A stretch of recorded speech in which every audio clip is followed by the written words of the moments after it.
The Duke knelt before her in front of the entire court, a man who had never bowed to anyone, now on one knee before a girl the world had forgotten. Gasps rippled through the marble hall. Her stepmother's face turned white. Because this wasn't supposed to happen. Girls like Eliza Hartwell didn't win.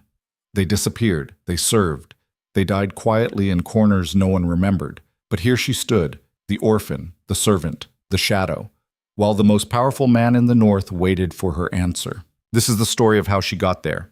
Stay with me until the end, hit that like button, and comment what city you're watching from so I can see how far this story travels. The crystal chandelier caught the light like it was showing off. Eliza kept her eyes down, fingers wrapped around the silver tray, shoulders drawn in tight the way she'd learned to make herself smaller, invisible. The ballroom buzzed with laughter and champagne and the particular kind of cruelty that rich people called conversation. She moved along the wall, offering canapes to guests who didn't see her face, only her hands. More wine here. Is this salmon? I specifically said no salmon. You there, move. She moved. Across the room, her stepsister Vivian held court in a gown that cost more than most people earned in a year. Emerald silk that matched her eyes, diamonds at her throat that had belonged to Eliza's mother. Not that anyone remembered that, not that it mattered anymore. Eliza had stopped keeping track of what they'd taken. The house, the money, the legal rights to her father's entire estate, all transferred to her stepmother Margaret through documents Eliza had been too young to understand and too powerless to fight. By the time she'd turned 16 and realized what had happened, it was already 8 years too late. Eliza. Margaret's voice cut through the noise, sharp as a knife. Lady Pemberton's glass is empty. Eliza crossed the room, tray balanced, face blank. She'd perfected this expression over the years. Present, but not there. Functional, but forgettable. It was the only way to survive in a house where her existence was both necessary and resented. Lady Pemberton didn't look at her as Eliza refilled her glass. None of them ever did. Your daughter is radiant tonight, Lady Pemberton said to Margaret. I heard Duke Ashford's son has been quite attentive. Frederick is a sweet boy, Margaret said, her smile calculated and cold. Though we're hoping for better than a second son, Vivian deserves a title of her own. They spoke about marriage like it was a business transaction, which, Eliza supposed, it was. Love had nothing to do with these arrangements. Power, money, status, those were the currencies that mattered. She drifted back toward the kitchen, grateful for the momentary escape. The servants' corridor was dimly lit and smelled like roasted meat and anxiety. Cook was yelling at someone about the soufflé. 2 footmen argued in harsh whispers about whose fault it was that the Viscount's coat had been misplaced. Eliza set down the tray and pressed her palms against the cool wall, letting herself breathe. You look like you're about to run. She spun around. A man stood at the end of the corridor, tall, dark-haired, dressed in black that looked expensive even in the poor light. He wasn't supposed to be back here. Guests didn't wander into the servants' areas. It was an unspoken rule, a boundary that kept their worlds separate. I'm sorry, sir, Eliza said, dropping into a curtsy that had become automatic. Are you lost? The ballroom is... I know where the ballroom is. He stepped closer, and she noticed his eyes, gray, sharp, assessing. I asked if you were about to run. I'm working. That's not an answer. Eliza felt something strange flicker in her chest. Confusion, maybe. Or irritation. People didn't talk to her like this, like she was a person capable of having thoughts worth hearing. I don't run, she said carefully. There's nowhere to go. His expression shifted just slightly. Interest, recognition, she couldn't quite name it. What's your name? Eliza, sir. Eliza Hartwell. Hartwell. He repeated it slowly, like he was testing the weight of it. You're the daughter. Her throat tightened. I'm the help, sir. That's not what I asked. A crash echoed from the kitchen. Someone had dropped something expensive, and Cook's voice reached a new octave of fury. The man didn't flinch, didn't look away from her face. I should go, Eliza said. They'll need... Do you ever say what you actually think, or is it always this careful? The question landed like a slap. Not cruel exactly, just true. Saying what I think is a luxury I can't afford, Eliza said quietly. Something flickered across his face. Before he could respond, Margaret's voice rang out from the ballroom. "Eliza, now!" She moved automatically, years of conditioning taking over. But she felt his eyes on her back as she walked away, and it unsettled something deep in her chest. The rest of the evening blurred. She poured wine, cleared plates, smiled when she was supposed to smile, and disappeared when she was supposed to disappear. Vivian danced with 3 different men, each more titled than the last. Margaret watched like a general surveying a battlefield. Eliza's feet ached. Her face hurt from holding the same neutral expression for 6 straight hours. It was nearly midnight when she finally escaped to her room, a converted storage space on the 3rd floor with a narrow bed, a cracked mirror, and a window that overlooked the garden. She sat on the edge of the mattress and pulled off her shoes, wincing as blood rushed back into her toes. This was her life. This was all it would ever be. She didn't cry. She'd learned years ago that tears were a waste of water. Morning came too early. Eliza woke to Margaret's voice downstairs, high-pitched and agitated. She dressed quickly, a plain gray dress, hair pulled back, face washed in cold water, and descended to the kitchen where Cook handed her a list of errands that would take most of the day. "Market first," Cook said. Then the dressmaker for Miss Vivian's fitting, then the apothecary for Madam's headache powders. And don't dawdle, she's in a mood. Margaret was always in a mood. Eliza took the shopping basket and slipped out the back door before anyone could add more tasks to her list. The morning air was crisp, almost cold, and the streets were crowded with vendors setting up their stalls. She bought vegetables, counted out coins, haggled when she was supposed to haggle. It was almost peaceful. "Miss Hartwell." She turned, startled, and found herself face to face with the man from last night. He looked different in daylight, harder, maybe, more real. His clothes were still black, still expensive, but his expression was unreadable. "Sir," she said, confused, "what are you—" "We need to talk. I'm working. I have errands. This won't take long." He gestured toward a small cafe across the street, the kind of place where merchants took breakfast and workers grabbed coffee between shifts. Not somewhere a man dressed like him would normally go. Eliza glanced around, instinctively checking if Margaret had sent someone to follow her, but the street was full of strangers, and no one was paying them any attention. "I really can't," she said. "If I'm late—" 10 minutes. There was something in his voice, not quite a command, but close enough to make her hesitate. And beneath that, something else. Urgency. Against her better judgment, she followed him. The cafe was warm and smelled like fresh bread. He ordered coffee for both of them and led her to a corner table away from the windows. Eliza set down her basket, acutely aware that she didn't belong here, that she looked out of place. "Who are you?" she asked. "Rowan Blackmore." The name hit her like cold water. Duke Rowan Blackmore. The Duke. The man they whispered about at parties, the one Margaret had mentioned last night, with the kind of reverence usually reserved for royalty. Ruthless, powerful, untouchable. Those were the words people used. He controlled half the north, owned more land than some countries, and had a reputation for destroying anyone who crossed him. Eliza's hand trembled slightly around her coffee cup. "Why are you talking to me?" "Because I know who you are," Rowan said. "Your father was Jonathan Hartwell. He died when you were 8. Your stepmother took everything, the estate, the title, the fortune. She left you nothing." Eliza's chest tightened. "That's not a secret. It should be a crime." "The law disagrees." "The law is flexible when you have the right lawyers." She stared at him, trying to make sense of this. "What do you want?" Rowan leaned back in his chair, studying her with those sharp gray eyes. "I'm offering you a choice." "I don't understand." "Marry me." The words didn't make sense. Eliza laughed, a short, startled sound that died quickly when she realized he wasn't joking. "You're insane," she said. "Probably. You don't even know me." "I know enough." "This isn't funny." "I'm not laughing." Eliza stood up, chair scraping against the floor. "I have to go." "Sit down." "No." "Eliza." His voice was level, controlled. "I know what your life looks like. I know they treat you like a servant in the house that should have been yours. I know you have no legal standing, no inheritance, no way out. I'm offering you one." "Why?" Her voice cracked. "Why would you do that?" "Because I need a wife and you need freedom. It's practical. There's nothing practical about this. Sit down, he said again, quieter this time. Please. She sat, but only because her legs felt unsteady. I don't do romance, Rowan said. I don't do love. I need someone who understands that marriage is a contract, not a fantasy. You've lived your entire life in survival mode. You know how to adapt, how to think strategically. That's worth more to me than some debutante who thinks marriage is supposed to be a fairy tale.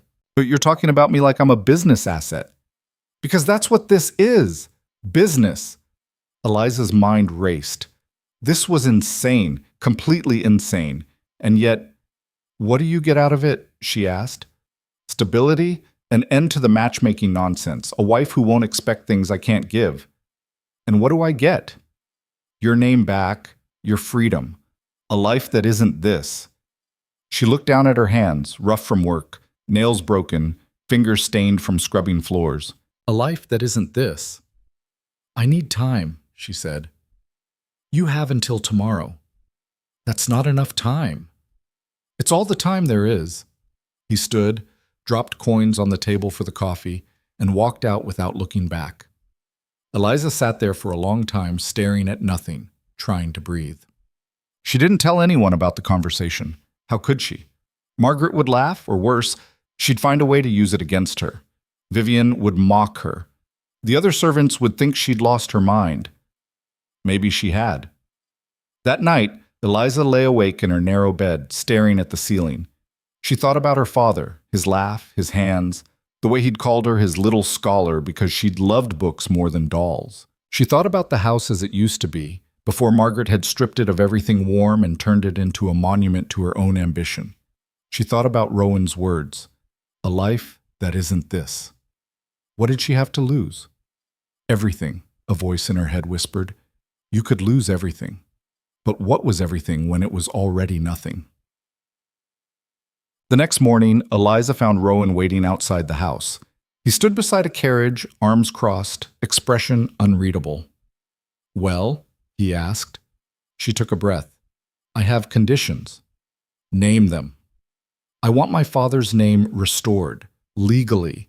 I want documentation that proves I'm his daughter and heir. Done. I want my own income, not an allowance, actual money that I control. Reasonable. And I want... She hesitated. I want to be able to leave. If this doesn't work, if it becomes unbearable, I want the option to walk away. Rowan's expression shifted, something almost like respect. You'll have it in writing. Then yes, Eliza said. I'll marry you. He nodded once, sharp and final. Get in the carriage. Now? Did you think I'd give you time to change your mind? I need to get my things. You don't need anything from that house. Eliza looked back at the place where she'd spent 10 years disappearing. She thought about Margaret's sharp voice, Vivian's cold eyes, the endless cycle of work and silence. She got in the carriage. Rowan followed, closing the door behind him. The driver didn't wait for further instruction. They were moving immediately, wheels clattering over cobblestones. Where are we going? Eliza asked. To make this legal before anyone can stop it. Margaret will do nothing. I've already sent my lawyers to her house with documents she can't refuse to sign. Eliza's stomach twisted. What kind of documents? The kind that make it very clear that interfering with this marriage would result in a full legal audit of how she acquired your father's estate. She won't risk that scrutiny. It was ruthless, calculated, exactly the kind of move that had built his reputation. You planned this before you even asked me, Eliza said slowly. I don't ask questions I don't already know the answer to. She should have been angry, insulted maybe. Instead, she felt something strange. Relief. Because for the first time in 10 years, someone had acted on her behalf. Someone had seen her as worth fighting for, even if the fight was cold and transactional. The carriage ride took less than an hour. They stopped at a government building, gray and imposing, where a clerk was waiting with papers already prepared. Rowan must have paid him well. The man didn't ask questions, didn't comment on the speed or strangeness of the arrangement. Sign here, the clerk said, pointing. Eliza picked up the pen. Her hand shook slightly. This was it, the moment that would change everything. She signed her name, Eliza Hartwell. Rowan signed next to her, Rowan Blackmore. The clerk added his own signature, stamped the document, and handed Rowan a sealed copy. "Congratulations," he said, completely without feeling. "You're married." But they traveled north immediately. No reception, no celebration, no time to process what had just happened. The journey took 3 days by carriage, and Rowan spent most of it reading reports and writing letters. He barely spoke to her except to ask if she needed anything. Eliza watched the landscape change outside the window. The city gave way to farmland, then forests, then rocky hills that seemed to stretch forever. The north was harsher than she'd expected, colder, wilder, less forgiving. Blackmore Keep appeared on the fourth morning like something out of a nightmare. Stone walls, sharp towers, no softness anywhere. It sat on a cliff overlooking dark water, and the wind that hit them as they stepped out of the carriage was bitter enough to steal breath. "Home," Rowan said flatly. It didn't look like a home. It looked like a fortress. Inside was worse. Cold stone floors, high ceilings that swallowed sound, furniture that looked functional rather than comfortable. Servants appeared and disappeared like ghosts, eyes down, movements efficient. A woman approached, older, stern-faced, dressed in black. "This is Mrs. Calloway," Rowan said. "She runs the household. You'll work with her on anything you need." Mrs. Calloway's gaze swept over Eliza with obvious disapproval. "Your Grace," she said to Rowan, ignoring Eliza entirely. "I've prepared the East Wing as you requested." "Show her to her rooms," Rowan said. "I have work to do." He walked away without another word. Mrs. Calloway turned to Eliza, her expression cold. "This way." The East Wing was just as harsh as the rest of the keep. Stone walls, narrow windows, a bed that looked more like a threat than a comfort. There was a writing desk, a wardrobe, a fireplace that hadn't been lit. "Dinner is at 7, Mrs. Calloway said. "Don't be late." Then she left. Eliza stood alone in the room, listening to the wind howl outside. What had she done? Wash. Dinner was awkward and silent. Rowan sat at the head of a table long enough to seat 20 people. Eliza sat to his right, feeling absurdly small in the vast dining room. Servants brought food, roasted meat, vegetables, bread, and took it away again. Neither of them ate much. "You don't have to stay in the East Wing if you don't want to," Rowan said finally. "Where else would I go?" "There are other rooms, warmer ones." "I'm fine." "You're not fine. You look like you're about to freeze to death." "I'm adjusting." He studied her for a moment, then stood. "Come with me." She followed him through a maze of corridors until they reached a library, a massive room filled floor to ceiling with books. A fire burned in the hearth, and the space actually felt warm. "You can work here," Rowan said. "If you want. Most of these books haven't been touched in years." Eliza walked slowly along the shelves, trailing her fingers over leather spines. History, philosophy, science, literature, subjects she'd loved as a child and hadn't been allowed to study since her father died. "Why are you showing me this?" she asked. "Because you need something to do besides survive." The words hit harder than she expected. "I don't know how to do that," she admitted quietly. "Then learn." He left her there, and Eliza sank into a chair by the fire, staring at the thousands of books surrounding her. For the first time in 10 years, she felt something that might have been hope. The days developed a rhythm. Rowan worked. Endless meetings, correspondence, decisions that affected thousands of people. Eliza explored. She read, she walked the grounds, she slowly began mapping the social structure of the keep. Mrs. Calloway was hostile but efficient. The cook, a woman named Bess, was kinder. The groundskeeper, Thomas, was quiet but answered her questions when she asked. The younger servants watched her with curiosity, unsure what to make of a duchess who'd appeared out of nowhere. Eliza started small. She asked Mrs. Calloway about the household accounts and got a door slammed in her face. She asked Bess about the kitchens and got invited to help make bread. She asked Thomas about the gardens and learned they'd been neglected for years. She began taking notes. 3 weeks in, she joined Rowan for dinner and set a ledger on the table. "What's this?" he asked. "Your household is bleeding money," Eliza said. "You're overpaying for half your supplies and getting cheated by at least 2 of your vendors." Rowan picked up the ledger, scanning her notes. His expression didn't change. Mrs. Calloway has managed these accounts for 15 years, he said. Mrs. Calloway is either incompetent or taking a cut. That's a serious accusation. It's a serious problem. He closed the ledger and looked at her, really looked at her, for the first time since they'd arrived. Fix it, he said. So she did. It took 2 months. Eliza renegotiated contracts, fired the corrupt vendors, reorganized the supply chains. Mrs. Calloway fought her at every step, but Rowan had given his approval, and that was enough. The household savings were significant. More importantly, Eliza had proven she wasn't just decorative. Rowan noticed. "You're good at this," he said one evening. "I'm good at surviving," Eliza corrected. "This is just a different version. It's more than that." She didn't know what to say to that.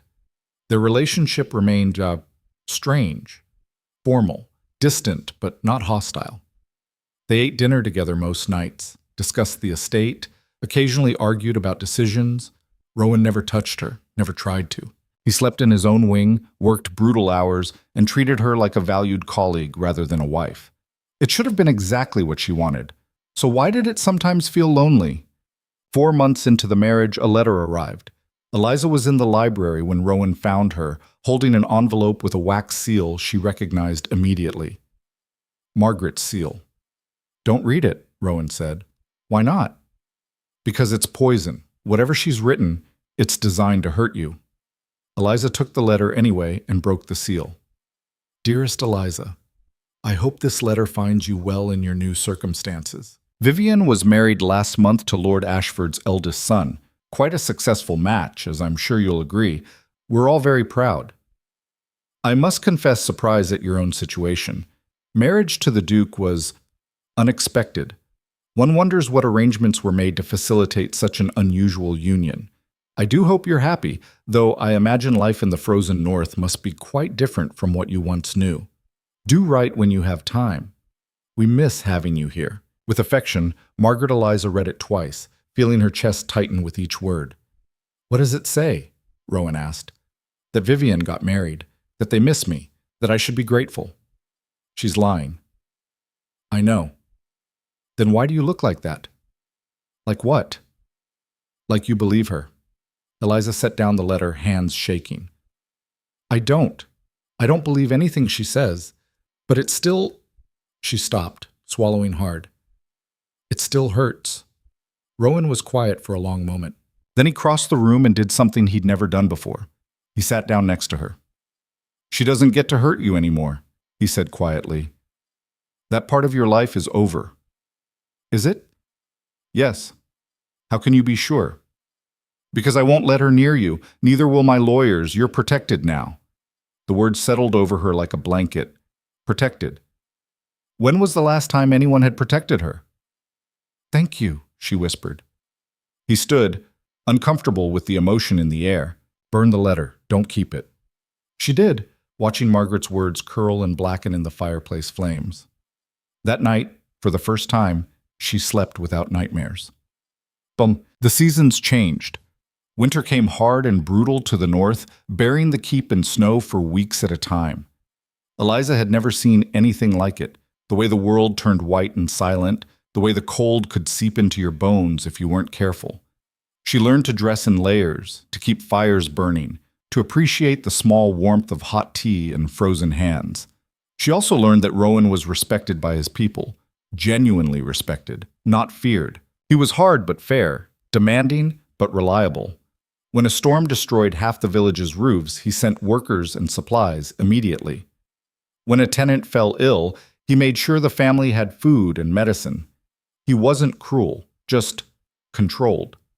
Careful. Like he'd built walls around himself and forgotten how to let anyone through. Eliza understood that impulse. One night, snowed in and restless, she found him in his study working by candlelight at 2 a.m. "You should sleep," she said. "I could say the same to you." "I can't sleep. The wind is too loud." "It's always loud here."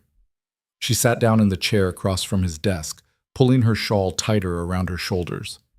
"Why did you really marry me?" she asked. Rowan set down his pen. "I told you. You told me it was practical, strategic, But there are easier ways to get a wife. You could have chosen anyone. I chose you. Why? He was quiet for a long time, staring at the papers on his desk like they held answers. Because you reminded me of someone, he said finally. Who? Myself. The admission hung in the air between them, heavy and raw. What happened to you? Eliza asked softly. That's not a story for tonight. When, then? Maybe never. She should have pushed, should have demanded answers. Instead, she just nodded and let the silence settle. Some wounds were too deep to expose all at once. Spring arrived like a promise. Snow melted, flowers pushed through frozen ground, and Blackmore Keep began to feel less like a prison and more like something else. Eliza had been married for 8 months. 8 months of learning, adapting, surviving. She knew the household inside out now, knew which servants could be trusted and which ones needed watching. She'd reorganized the entire estate management system, improved crop yields, and negotiated better trade agreements for the Northern Territories. Rowan had started asking for her opinion on decisions, started trusting her judgment. They'd become partners. Not in the romantic sense. They still lived in separate wings, still maintained careful distance, but partners in running the duchy, in managing the complex web of politics and economics that kept everything functioning. It was more than Eliza had ever expected. It was also not quite enough. She didn't know when the shift had happened, when she'd started noticing the way Rowan's jaw tightened when he was frustrated, or the rare moments when he almost smiled, when she'd started caring whether he ate dinner or worked through the night again, when she'd started wanting him to see her as more than just a useful colleague. But she pushed those thoughts down, buried them deep. This was the arrangement. This was what they'd agreed to. Romance wasn't part of the contract. Then everything shattered. Eliza was in the library when she found the letters, old correspondence tucked into a book about land law. She almost didn't read them. Privacy mattered, and these clearly weren't meant for her eyes. But one name caught her attention. Jonathan Hartwell, her father's name. She opened the first letter with shaking hands. Rowan, I've given the matter considerable thought, and I believe our estates would benefit from a formal alliance. My daughter Eliza is only 6, but perhaps in time. The letter went on, discussing business arrangements, trade agreements, the possibility of a future marriage contract between houses. Eliza felt like she'd been punched. She read through more letters, each one worse than the last. Plans, discussions, negotiations about combining territories, about strengthening Northern power, about binding their families together, about using her. The final letter was dated 3 months before her father's death. In it, Jonathan mentioned that he was considering dissolving the arrangement, that he wasn't sure a marriage contract was appropriate for a child, that perhaps they should wait until she was older and could choose for herself. Rowan's response was brief. Understood. We'll revisit when the time is right. But the time had never been right, because her father had died, and Margaret had taken everything, and Eliza had disappeared into servitude for 10 years, until Rowan had found her again. I know who you are, he'd said that day in the cafe. He'd known all along. This wasn't a strategic marriage to a stranger. This was him collecting on an old debt, finishing a deal her father had started. She was still just property being traded between powerful men. Eliza stood in the library, surrounded by books she'd grown to love, in a house that had started to feel like home, and felt everything crack apart. She'd been so stupid, so desperately stupid to think this had been about her, about seeing her as real, as valuable. It had never been about her at all. When Rowan found her hours later, she was still standing there, letters scattered across the desk. Eliza, don't, she said, her voice cold and level. Don't say anything. He saw the letters. Understanding flashed across his face, followed by something that might have been regret. It's not what you think, he said. You knew my father. You had an arrangement. You were supposed to marry me before he died. Yes. And you never told me. I was going to get... When? After another 8 months? After a year? Or were you just never going to mention that I'm here because of a deal made when I was 6 years old? It's more complicated than that. No, Eliza said. It's really not. You manipulated me. You made me think I had a choice, that this was about strategy or mutual benefit, but it was always about this, about finishing what my father started. That's not... Get out! Eliza, get out! Her voice echoed through the library, sharp and broken. Rowan stood there for a moment, jaw tight, hands clenched. Then he turned and walked away. Eliza collapsed into a chair, surrounded by lies and shattered hope, and finally let herself cry. She didn't speak to him for 3 days.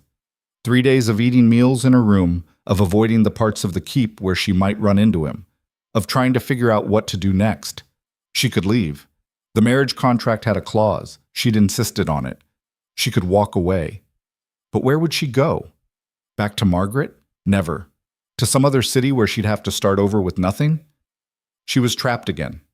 Different cage, same powerlessness. On the 4th day, Rowan knocked on her door. "Go away," she said. "We need to talk." "We really don't. Please." The word surprised her. He didn't say please often. Against her better judgment, she opened the door. He looked terrible, exhausted, haunted, like he hadn't slept since their fight. "I'm sorry," he said. "For which part?" "For not telling you about your father. For letting you believe the marriage was only about current strategy. For..." He stopped, running a hand through his hair. "For all of it. That's not good enough. I know. You lied to me." "Not exactly."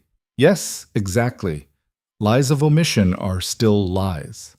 He didn't argue, just stood there, taking it. "Why didn't you tell me?" Eliza asked, hating how her voice cracked. "Because I knew you'd react exactly like this. You'd think it was only about the old arrangement, only about duty, and it wasn't." "Then what was it about?" "You," Rowan said quietly. "It was about you." Eliza laughed, bitter and sharp. "You expect me to believe that? When I found you in that house, serving the family that stole everything from you, I didn't see the 6-year-old girl from some old letters.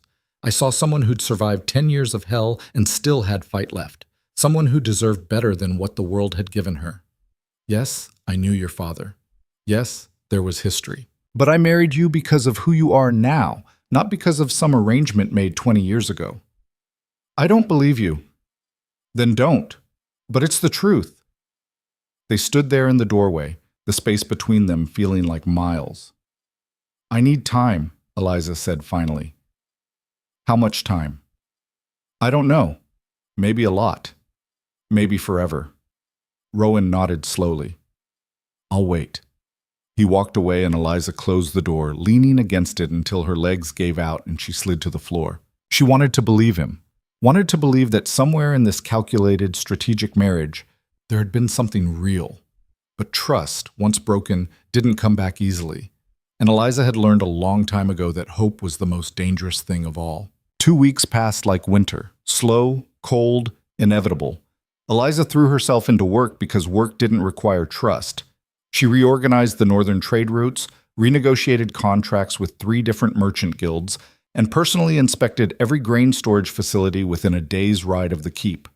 The tenants started calling her the Iron Duchess, behind her back. Though whether it was respect or fear, she couldn't tell. She didn't care. Rowan kept his distance. They saw each other at meals sometimes, silent, formal affairs where they discussed crop yields and tax revenue like strangers at a business meeting. He never pushed, never demanded she forgive him or tried to justify what he'd done. That somehow made it worse. Eliza wanted him to fight, to argue, to give her a reason to stay angry instead of just feeling hollow. Mrs. Calloway noticed the shift. Everyone did. The servants whispered in corners, stopped mid-conversation when Eliza walked past. Even Bess, usually warm and talkative, became careful with her words. "Are you all right, Your Grace?" she asked one morning in the kitchen. Eliza was measuring flour for no particular reason except that her hands needed something to do. "I'm fine." "You don't look fine." "Since when do I pay you to have opinions about my appearance?" The words came out sharper than intended. Bess flinched and Eliza immediately felt guilty. "I'm sorry," Eliza said quietly. "I didn't mean..." "No, you're right. It's not my place." Bess turned back to the stove, shoulders tight. Eliza left the kitchen feeling worse than when she'd entered. That night, alone in her rooms, she stared at the marriage contract she'd kept locked in her desk drawer. The clause about leaving was right there, clear, legal, binding. She could invoke it any time. Pack her things, take the settlement money Rowan had promised, and disappear. Start over somewhere no one knew her name or her history. The thought should have been liberating. Instead, it felt like drowning. Because the truth, the part she didn't want to admit even to herself, was that she'd started to like it here. Not just the library or the work or the sense of purpose. All of it. The harsh northern landscape, the quiet strength of the people, the way the keep felt like something she could shape instead of something that shaped her. And Rowan, she'd started to like him too, before everything fell apart. His steadiness, his rare smiles, the way he listened when she talked. Actually listened, instead of just waiting for his turn to speak. She'd been building something here, something that felt like it might be hers. And now it was poisoned by lies and old arrangements and the sick feeling that she'd never really had a choice at all. A knock on the door interrupted her spiral. "What?" she called out. "It's Thomas, your Grace. There's someone here to see you." Eliza frowned. It was nearly 10 at night. Nobody visited at this hour. She opened the door. Thomas stood there looking uncomfortable, rain dripping from his coat. "Who is it?" She wouldn't give her name, just said it was urgent and you'd want to see her. Eliza's stomach tightened with unease. "Where is she?" "The East Parlor." She followed Thomas through the keep's dark corridors, mind racing through possibilities. A tenant with an emergency? One of the Merchant Guild representatives? No, Margaret would never come here herself. The woman waiting in the parlor was young, maybe 25, with dark hair and haunted eyes. She wore a traveling cloak soaked through with rain and clutched a leather satchel like it was the only thing keeping her upright. "You're Eliza Hartwell," the woman said. Not a question. "Eliza Blackmore now. Who are you?" "My name is Catherine Frost. I worked for your stepmother." Every muscle in Eliza's body went rigid. "Get out. Please, just listen. I don't want to hear anything from anyone associated with that woman." "She's planning something," Catherine's voice cracked. "Something bad. I couldn't be part of it anymore." Eliza should have thrown her out, should have called for guards to escort her back to whatever hole Margaret had sent her from. Instead, she heard herself say, "Sit down." Catherine collapsed into a chair like her legs had given out. Eliza remained standing, arms crossed, every instinct screaming danger. "Talk," Eliza said. "Fast." "I've been Margaret's secretary for 3 years. I handle her correspondence, her appointments, her legal affairs.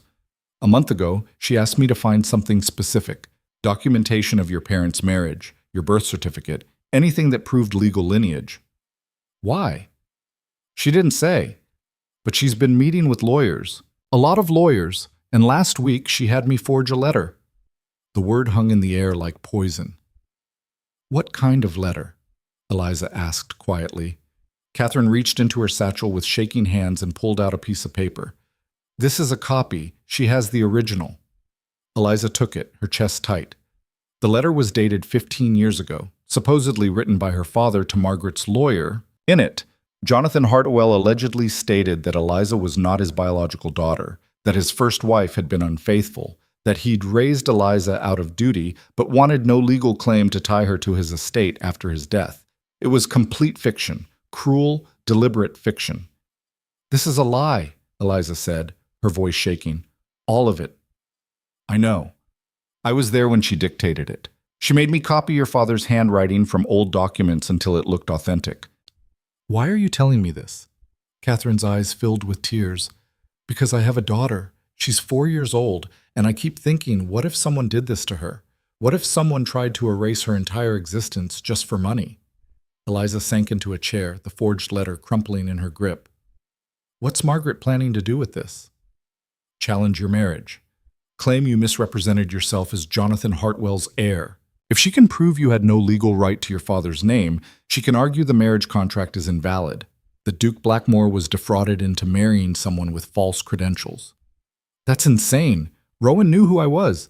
"Did he? In writing? Can he prove he knew your lineage was disputed?" Eliza's mind raced. The marriage had happened so fast. Signatures on documents, a rushed ceremony, legal papers she'd barely read because she'd been too desperate to escape. Had Rowan put anything in writing about her father? About the old arrangement? Or had he kept that secret even from the legal record? There's more, Catherine said. She's filed a petition with the Crown Court. Claims you're a fraud, that your marriage is illegitimate, that you should be returned to her custody as a ward who overstepped her legal authority. The room tilted. Custody. Margaret wanted to drag her back, to put her on trial, to strip away everything and make her a servant again. When? Eliza asked. The hearing is in 6 weeks, in the capital. 6 weeks. Eliza stood abruptly, pacing to the window. Rain lashed against the glass, turning the world outside into a dark blur. Why did you bring this to me instead of to her? She asked, without turning around. Because I'm tired of helping people destroy each other. Because I have copies of everything. The forgeries, the correspondence with lawyers, the financial payments she's made to witnesses who will testify against you. And because, Catherine hesitated, because Margaret scares me. The things she's willing to do, the way she talks about you like you're not even human. I don't want to work for someone like that anymore. Eliza turned back to face her. What do you want in return? Nothing. Just don't send me back there. It could be a trap. Margaret was smart enough to send someone sympathetic, to plant false information, to manipulate Eliza into making a mistake. But the documents in Catherine's satchel looked real. The fear in her eyes looked real, and Eliza had learned to trust her instincts about when people were lying. You can stay tonight, Eliza said. Tomorrow, we'll figure out what to do with this information. Catherine's shoulders sagged with relief. Thank you. Don't thank me yet. Eliza called for Thomas to prepare a guest room, then stood alone in the parlor holding Margaret's forged letter, feeling the walls close in. She'd thought escaping that house meant she was free, but Margaret's poison had followed her north, and now it was going to destroy everything. She needed help. She needed Rowan. The realization hit hard and unwelcome. Despite everything, the lies, the broken trust, the hurt that still sat like broken glass in her chest, he was the only person with enough power and legal knowledge to fight this. She found him in his study, bent over paperwork, a half-empty glass of whiskey within reach. He looked up when she entered, surprise flickering across his face. Eliza. We have a problem. She told him everything. Catherine's arrival, the forged letter, Margaret's petition to the Crown Court. Rowan's expression grew darker with every word. When she finished, he was quiet for a long moment. Let me see the documents, he said finally. She handed over Catherine's satchel. Rowan spread the papers across his desk, studying each one with intense focus. His jaw tightened as he read the forged letter. This is good work, he said quietly. If I didn't know it was fake, I'd believe it. Can we prove it's a forgery? Maybe. Paper analysis, ink dating, handwriting experts, but all of that takes time and money, and Margaret knows that. She's betting that even if we can prove it's false, the damage will be done.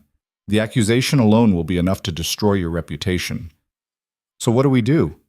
Rowan leaned back in his chair, thinking. We go on offense. We don't wait for her to drag us to court. We take the fight to her first. How? By exposing every illegal thing she did to steal your father's estate.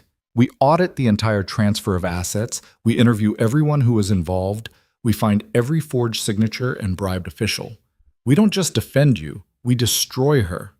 The plan was ruthless. Exactly what Eliza would have expected from him. That could take months, she said. We don't have months. We have 6 weeks. Rowan stood, already moving into strategy mode. I'll call in every legal favor I have. We'll hire investigators, accountants, anyone who can dig up dirt faster than she can bury it.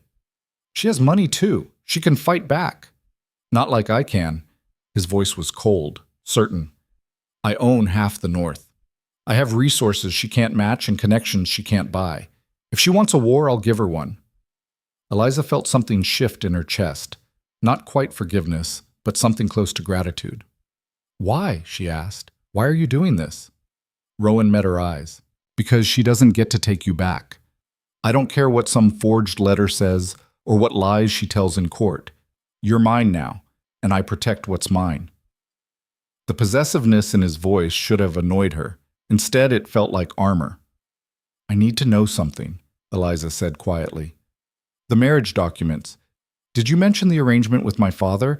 Is there anything in writing that proves you knew about my background? Rowan's expression shifted. Guilt flickered across his face. No, he admitted. I kept it separate. The marriage contract only references you as Eliza Hartwell, no family history included. I thought... He stopped, running a hand through his hair. I thought keeping the old arrangement quiet would protect you from exactly this kind of challenge. I didn't want anyone questioning whether the marriage was about you or about some deal made decades ago. So Margaret's lawyers can argue you didn't know my lineage was disputed. Yes. Which means she might actually win. Not if we move faster and hit harder than she expects. Eliza wanted to believe him, wanted to trust that his power and resources would be enough. But she'd spent 10 years watching Margaret manipulate systems and people, watching her turn every situation to her advantage. There's something else, Eliza said. Something we're not considering. What? What if she's right? Rowan stared at her. What are you talking about? What if I can't prove I'm Jonathan Hartwell's daughter? What if the documentation is missing or destroyed and all we have is my word against a forged letter? What if the court decides I was lying this whole time? You weren't lying. But can we prove that? The question sat heavy between them. We'll find proof, Rowan said. We'll tear apart every archive, every record office, And if we don't? Then we fight anyway. That's not a plan. That's just stubbornness. It's all we have. Eliza closed her eyes, exhaustion crashing over her. She'd been running for so long, from Margaret's cruelty, from servitude, from a life that wanted to erase her. And now, just when she'd started to build something new, the past was clawing her back. I'm tired, she said quietly. I'm so tired of fighting. Rowan crossed the room and did something unexpected. He reached for her hand. His grip was warm, solid, real. Then let me fight for you, he said. You don't have to do this alone. Eliza looked at their joined hands, feeling something crack inside her chest.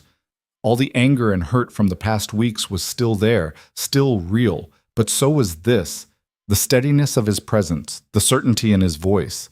She'd spent her whole life being invisible, being powerless. Maybe it was time to let someone stand beside her. Okay, she whispered.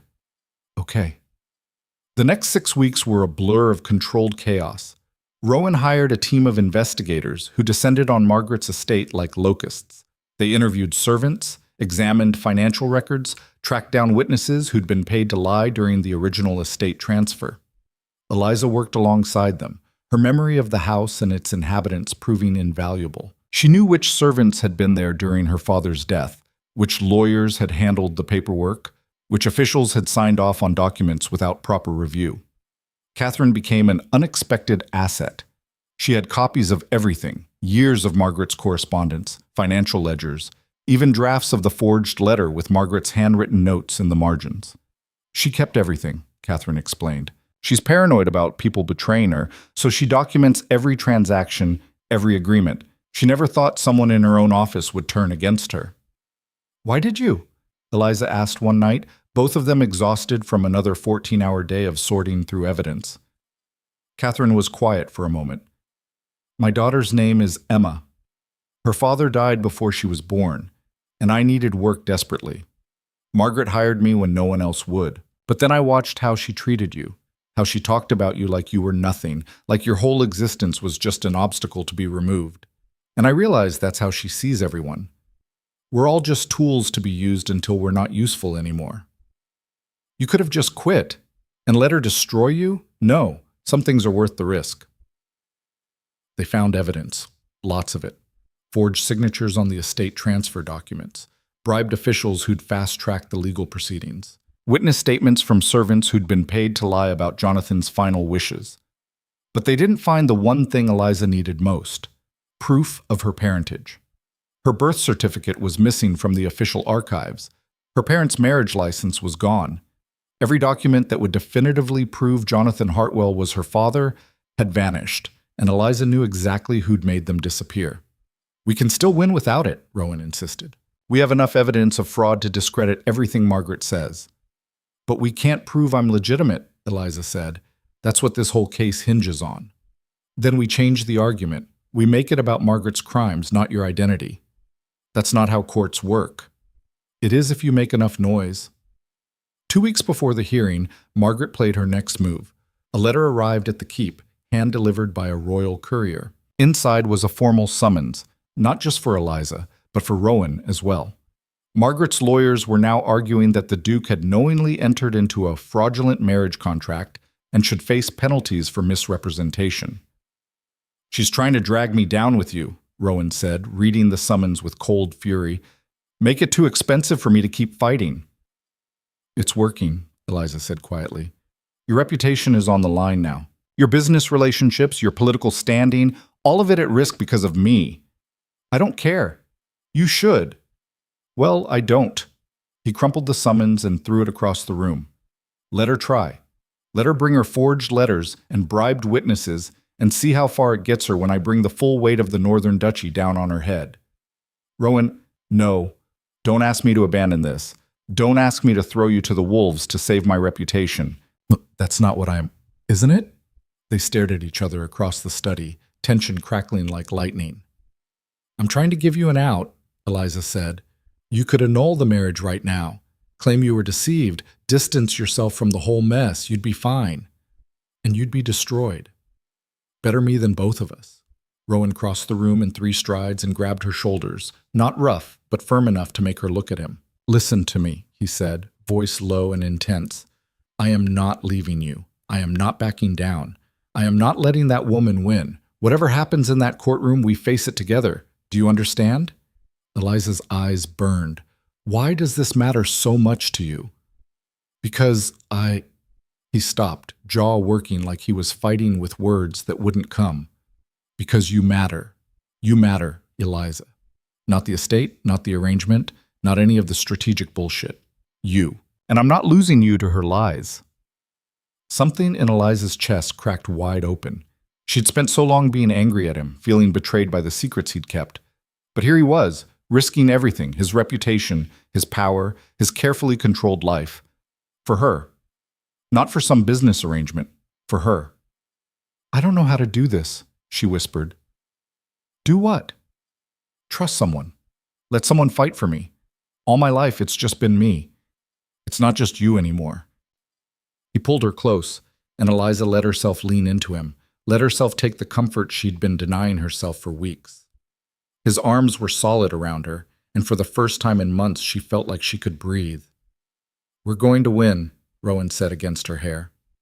"I promise you." "Don't make promises you can't keep." "I don't." The hearing was set for the first week of summer in the capital, a massive city 3 days' journey south. Eliza had never been there before, had never seen anything beyond the Northern Territories and the small town where she'd grown up. The journey was tense. Rowan brought an entire legal team, plus guards and witnesses, and enough documentation to fill 2 carriages. Catherine came too, though she looked terrified the entire time. "What if they don't believe me?" she asked Eliza the night before they reached the city. "Then we have other evidence." "But what if Margaret's lawyers discredit me? What if they make me look like a liar or a traitor?" "Then you tell the truth anyway. That's all you can do." The capital was overwhelming. Massive stone buildings, streets packed with people, noise and chaos everywhere. They stayed in a house Rowan owned near the court district, and Eliza barely slept, going over testimony and evidence until her eyes burned. The morning of the hearing arrived cold and gray. Eliza dressed in her finest clothes, a deep blue gown that made her look older, more formidable. Rowan wore black as always, his expression carved from stone. "Ready?" he asked. She wasn't, but she nodded anyway. The courtroom was packed. Eliza hadn't expected that, hadn't realized how much attention this case had drawn. Apparently a duke's wife being accused of fraud was excellent entertainment for the capital's elite. Margaret sat on the opposite side of the room, flanked by lawyers in expensive suits.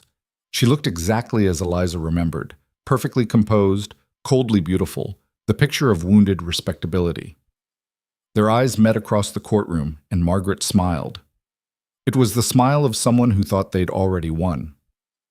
The judge entered, an older man with gray hair and a face that suggested he'd seen too much courtroom drama to be impressed by any of it. He called the court to order, and Margaret's lead lawyer stood. "Your Honor, we are here today to address a matter of fraud and deception that strikes at the very heart of legal marriage contracts," he went on, laying out their case with practiced precision. Eliza had misrepresented herself as Jonathan Hartwell's legitimate heir. The marriage to Duke Blackmore was therefore invalid. She should be returned to her legal guardian's custody, and the Duke compensated for the deception. It was all lies wrapped in legal language, but it sounded convincing. Then he presented the forged letter. This document, written by Jonathan Hartwell himself, clearly states that Eliza was not his biological daughter and had no legal claim to his name or estate. Rowan's lawyer stood immediately. Objection. That document's authenticity has not been established. We have expert testimony, Seta, from experts you paid. We have our own analysis that proves the letter is a modern forgery. The argument spiraled into technical details about paper composition and ink chemistry. The judge looked bored. Then Margaret's lawyer played their trump card. Even if the letter's authenticity is questionable, the fact remains that Miss Hartwell, or whatever her real name is, cannot produce a single legal document proving her relationship to Jonathan Hartwell. No birth certificate, no baptismal record, nothing. She is, by all legal standards, a nobody claiming an identity she cannot prove. The words hit like physical blows. Eliza felt the courtroom shift, felt the weight of eyes on her. Whispers rippled through the crowd. Rowan's lawyers stood again, presenting their evidence of Margaret's fraud, the forged signatures, the bribed officials, Catherine's testimony about the conspiracy. But Margaret's lawyers were good. They'd anticipated everything. Catherine was painted as a disgruntled employee with an axe to grind. The financial evidence was circumstantial. The witness statements were hearsay. By midday, Eliza could feel the case slipping away.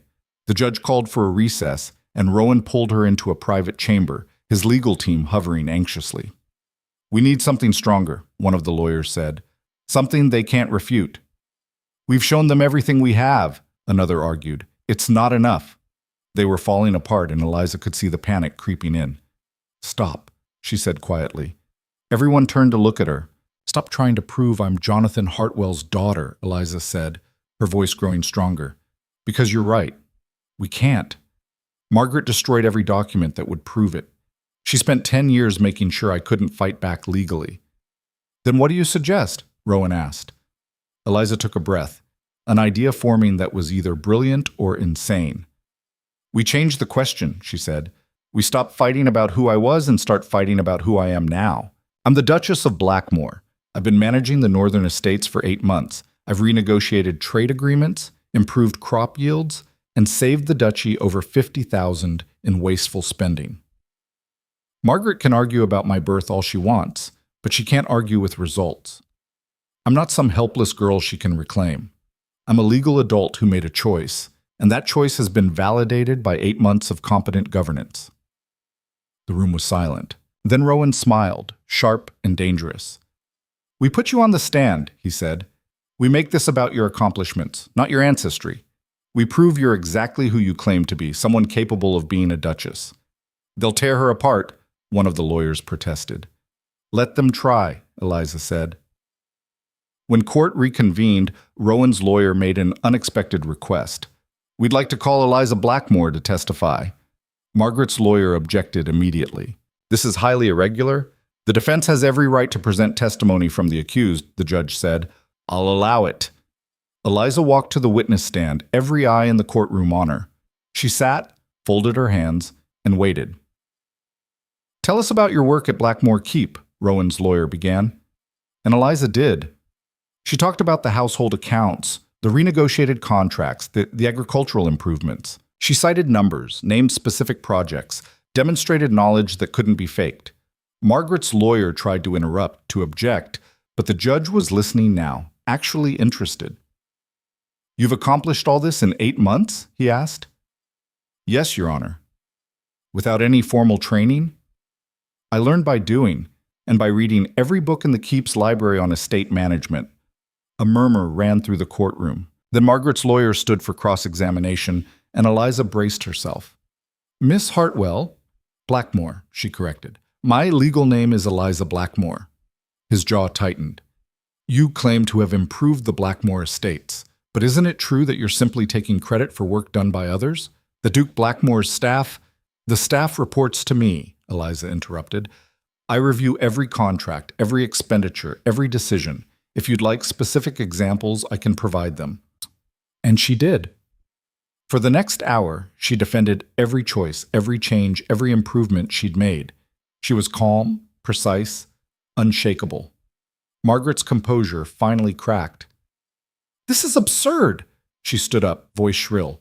"She's a servant, a nobody. She has no right." "Madam, sit down," the judge said sharply, but Margaret wasn't done.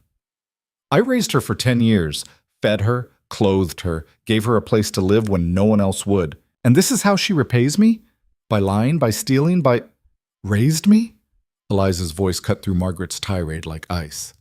"You made me sleep in a storage closet. You fed me scraps from your table. You took everything my father left me and spent it on gowns for your daughter while I scrubbed your floors. Don't you dare stand in this courtroom and claim you raised me with anything but cruelty." The silence was absolute. Margaret's face went white, then red. "You ungrateful..." "Enough!" The judge's gavel cracked like thunder. "Madam, control yourself or I will have you removed from this courtroom." Margaret sat down, shaking with rage. The judge turned to Eliza. "Do you have anything else to add?" Eliza stood, looking directly at Margaret. "I am Eliza Blackmore. Whether or not you believe I'm Jonathan Hartwell's daughter, that's who I am now. I chose this life. I've earned this position, and no forged letter or vindictive legal challenge is going to take it away from me." She sat back down, heart pounding. The judge was quiet for a long moment. "I'll render my decision tomorrow morning," he said finally. "Court is adjourned." That night, Eliza couldn't sleep. She paced the bedroom of Rowan's townhouse, watching rain streak down the windows, replaying every word she'd said in court. Had she been too aggressive? Not aggressive enough? The judge's face had been impossible to read, and Margaret's fury felt like a living thing coiled and waiting. A soft knock interrupted her thoughts. "Come in," she said. Rowan entered, still dressed despite the late hour. He looked as restless as she felt. "You should be sleeping," he said. "So should you." "I'm too angry to sleep." Eliza almost laughed. "Join the club." He crossed to the window, standing beside her. For a moment, they both just stared out at the rain-soaked Capitol. "You were incredible today," Rowan said quietly. "The way you stood up to her, the way you didn't back down. I might have just ruined everything. I lost my temper. I let her get to me. You showed the judge who you really are. That matters more than perfect composure." "Does it? Or did I just prove I'm too emotional to be taken seriously?" Rowan turned to face her. "Stop second-guessing yourself. You were exactly what you needed to be. Strong, honest, real. Margaret looked like a monster, and you looked like someone worth believing." Eliza wanted to believe him, but the fear sat heavy in her chest, cold and insistent. "What if we lose?" she whispered. "We won't." "But if we do?" "Then we appeal. We fight again. We don't stop fighting until there's nothing left to fight with." The conviction in his voice should have been comforting. Instead, it just made her more aware of how much he was risking. "This could destroy you," Eliza said. "Your reputation, your political alliances, everything you've built. And for what? A marriage that started as a transaction?" Rowan was quiet for a long moment. Then he reached out and tilted her chin up, making her meet his eyes. "It stopped being a transaction the moment you walked into my library and told me I was bleeding money," he said. "Maybe before that. I don't know when it changed, but it did. This isn't about duty or strategy anymore. This is about you, Eliza. Just you." Her breath caught. "Rowan, I love you." The words came out rough, like he'd been holding them back too long. "I know the timing is terrible, and I know you probably don't feel the same way, but I need you to know. Whatever happens tomorrow, whatever the judge decides, you're not alone. You will never be alone again." Eliza stared at him, her heart hammering against her ribs. She'd spent months being angry at him, feeling betrayed, keeping walls between them. But those walls had been cracking for weeks, and now they shattered completely. "You're an idiot," she said, voice breaking. "I know. You should have told me that before we got into this mess. Would it have made a difference?" "Yes. No, I don't know." She closed her eyes, tears spilling over. "I love you too, and I hate that I love you because it makes this so much scarier." Rowan pulled her close, and Eliza let herself cry against his chest, all the fear and exhaustion and desperate hope she'd been holding in. His arms were solid around her, and for just a moment she let herself believe they might actually survive this. "Whatever happens tomorrow," she said against his shirt, "thank you for fighting, for seeing me when no one else did." "Always," Rowan said. They stood like that for a long time, holding each other while rain hammered against the windows and the city slept around them. Morning came too fast. Eliza dressed mechanically, hands shaking as she fastened buttons. Catherine helped with her hair, neither of them speaking much. The weight of what was coming pressed down like a physical thing. Rowan was already downstairs, talking in low voices with his lawyers. They looked tense, faces drawn. "What is it?" Eliza asked. "Margaret's filed a last-minute motion," one of the lawyers said. "Claims she has new evidence that wasn't available during yesterday's testimony." "What kind of evidence?" "They won't say, but the judge granted them permission to present it before rendering his decision." Eliza's stomach dropped. "That's not legal procedure." "It is if the judge thinks it's material to the case." "So we're going in blind?" "Essentially." Rowan cursed under his breath. "This is a setup. She's got something planned." "We should assume the worst," another lawyer agreed. "Be prepared for anything." But preparation felt impossible when you didn't know what you were preparing for. The courtroom was even more packed than yesterday. Word had spread about Eliza's testimony, and now it seemed like half the Capitol wanted to watch the conclusion. Margaret sat with her lawyers looking smug. That expression alone made Eliza's blood run cold. The judge entered, and everyone stood. He looked tired, like he hadn't slept well either. "Before I render my decision," he said, "the plaintiff has requested permission to present additional evidence. I'm allowing it, but let me be clear. This had better be substantial. I don't appreciate courtroom theatrics." Margaret's lead lawyer stood, practically vibrating with confidence. "Your Honor, yesterday we heard compelling testimony from the defendant about her accomplishments at Blackmore Keep. However, we've discovered information that casts those accomplishments in a very different light." He gestured to an assistant, who brought forward a stack of documents. "These are financial records from Blackmore Keep, obtained through legal discovery. They show a pattern of unauthorized transactions, misappropriated funds, and contractual agreements made without proper authority." Rowan shot to his feet. "Objection! Those records are sealed duchy business, which became relevant when your wife testified about her financial management," the lawyer shot back. "If she's going to claim competence, we have a right to examine that claim." The judge frowned. "I'll allow it, but make it quick." Eliza felt ice spreading through her veins as the lawyer began presenting documents she recognized, contracts she'd negotiated, accounts she'd reorganized, decisions she'd made. But they were being twisted, made to look suspicious. "This contract with the Merchant Guild," the lawyer said, "was signed by Mrs. Blackmore without the Duke's knowledge or approval, violating established duchy protocols." "That's not true," Eliza said. "Rowan reviewed—" "Is there documentation showing the Duke's approval?" She hesitated. Most of their discussions had been verbal, based on trust. "Verbal agreements are not legally binding in matters of duchy business," the lawyer smiled. "And here, a transfer of funds to a personal account in Mrs. Blackmore's name, 50,000, moved without proper authorization." "That was my settlement money," Eliza protested. "Part of the marriage contract, a settlement that was based on her claimed identity as a Hartwell heir. If that identity is fraudulent, the settlement is illegitimate, and the transfer constitutes embezzlement." The courtroom erupted in whispers. Rowan's lawyer was on his feet, objecting furiously, but the damage was spreading. Every decision Eliza had made, every change she'd implemented, was being reframed as evidence of deception and theft. "Your Honor," Margaret's lawyer continued, "we're not just dealing with someone who misrepresented her identity. We're dealing with someone who has systematically exploited her position for personal gain. The defendant has spent 8 months embedding herself into the Blackmore Duchy, making herself seem indispensable, all while stealing money and making unauthorized decisions." "That's a lie." Eliza's voice cracked. "Every decision I made was in consultation with Rowan, with the Duke. Every change was approved." "Then where's the documentation? Where's the paper trail proving you had authority to act?" Eliza looked at Rowan, desperate. They'd been partners, working together, trusting each other. She'd never thought to demand he sign off on every decision in writing, and now that trust was being weaponized against her. "This is absurd," Rowan said, his voice cold with fury. "My wife had full authority to make those decisions. I granted it verbally and supported every choice she made." "Convenient that there's no record of this authority," Margaret's lawyer said smoothly.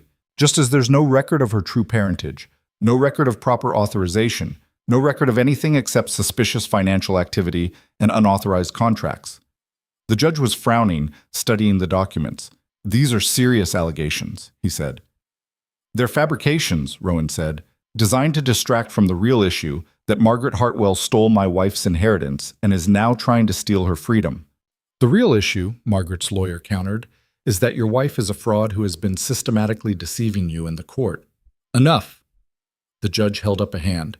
"I've heard enough arguments. I'm calling a recess while I review these new documents. We'll reconvene in 2 hours." The gavel came down hard. The private chamber they were given felt like a cage. Rowan paced like a trapped animal while his lawyers frantically went through the financial documents, looking for errors or inconsistencies. "This is insane," one of them muttered. "Half of these transactions are completely normal estate management. They're just being presented in the worst possible light." "Can we prove that?" Eliza asked. "Maybe. But it'll take time to build a proper defense, and we only have 2 hours. Eliza sank into a chair, feeling everything unraveling. They'd been so focused on defending her identity that they hadn't protected her actions. And now Margaret had found a new angle of attack.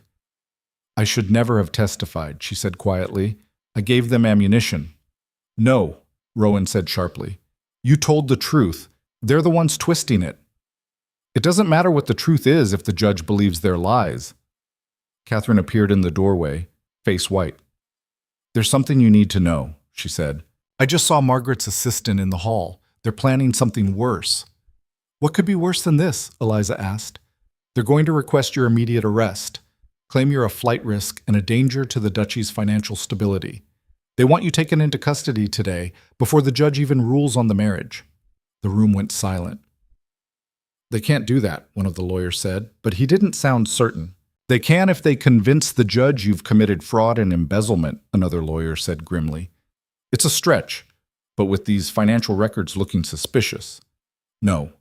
Rowan's voice was flat, absolute. "That's not happening." "Your Grace, if the judge orders it, then we leave, now, before he can issue the order." "That would make her look guilty," a lawyer protested. "I don't care how it looks. I'm not letting them put her in a cell." Eliza stood, shaking her head. "If I run, we lose everything. The case, your reputation, any chance of proving I'm innocent. You are innocent. But we can't prove it. Not in 2 hours, not with Margaret controlling the narrative." Her voice broke. "Rowan, if I run, you go down with me. They'll say you were complicit, that you helped me embezzle funds. Everything you've built will be destroyed." "I don't care." "Well, I do." The words came out fierce, desperate. "I won't let you sacrifice everything for me. Not like this." "Then what do you suggest?" Eliza's mind raced. They were trapped. Stay and risk arrest, flee and lose everything. There had to be another option, something they weren't seeing. "We need leverage," she said slowly. "Something that makes Margaret back down before the judge rules. We don't have anything she cares about enough." "Yes, we do." Eliza turned to Catherine. "You said you have copies of everything, all her correspondence, all her illegal activities over the years." "Yes, but we already tried using that. We used it to defend me. We didn't use it to attack her." Eliza's pulse quickened. "What if we threatened to go public? Not just in court, but everywhere. Every newspaper, every scandal sheet, every gossip column in the Capitol. We expose every crime she's committed, every person she's bribed, every lie she's told.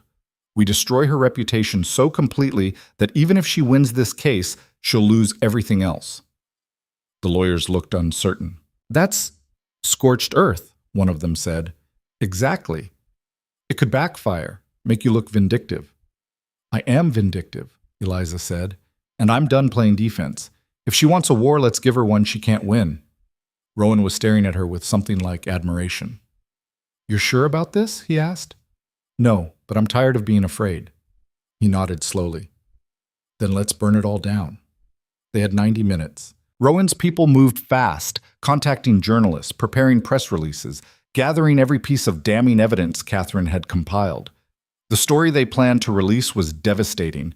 A widow who'd systematically stolen her stepdaughter's inheritance through forgery, bribery, and fraud, who'd abused a child for a decade while living off stolen wealth, who was now attempting to kidnap that same person through false legal proceedings. It wasn't just about the court case anymore. It was about destroying Margaret's position in society completely. 30 minutes before court reconvened, they sent Margaret a message. Rowan watched as it was delivered to her legal team, watched as they opened it, read it, and immediately huddled together in frantic conversation. 5 minutes later, Margaret herself appeared in the hallway, flanked by lawyers. Her face was a mask of controlled fury. "You're bluffing," she said to Eliza. "Try me. If you release that information, you'll look like a bitter child seeking revenge. I'll look like someone telling the truth.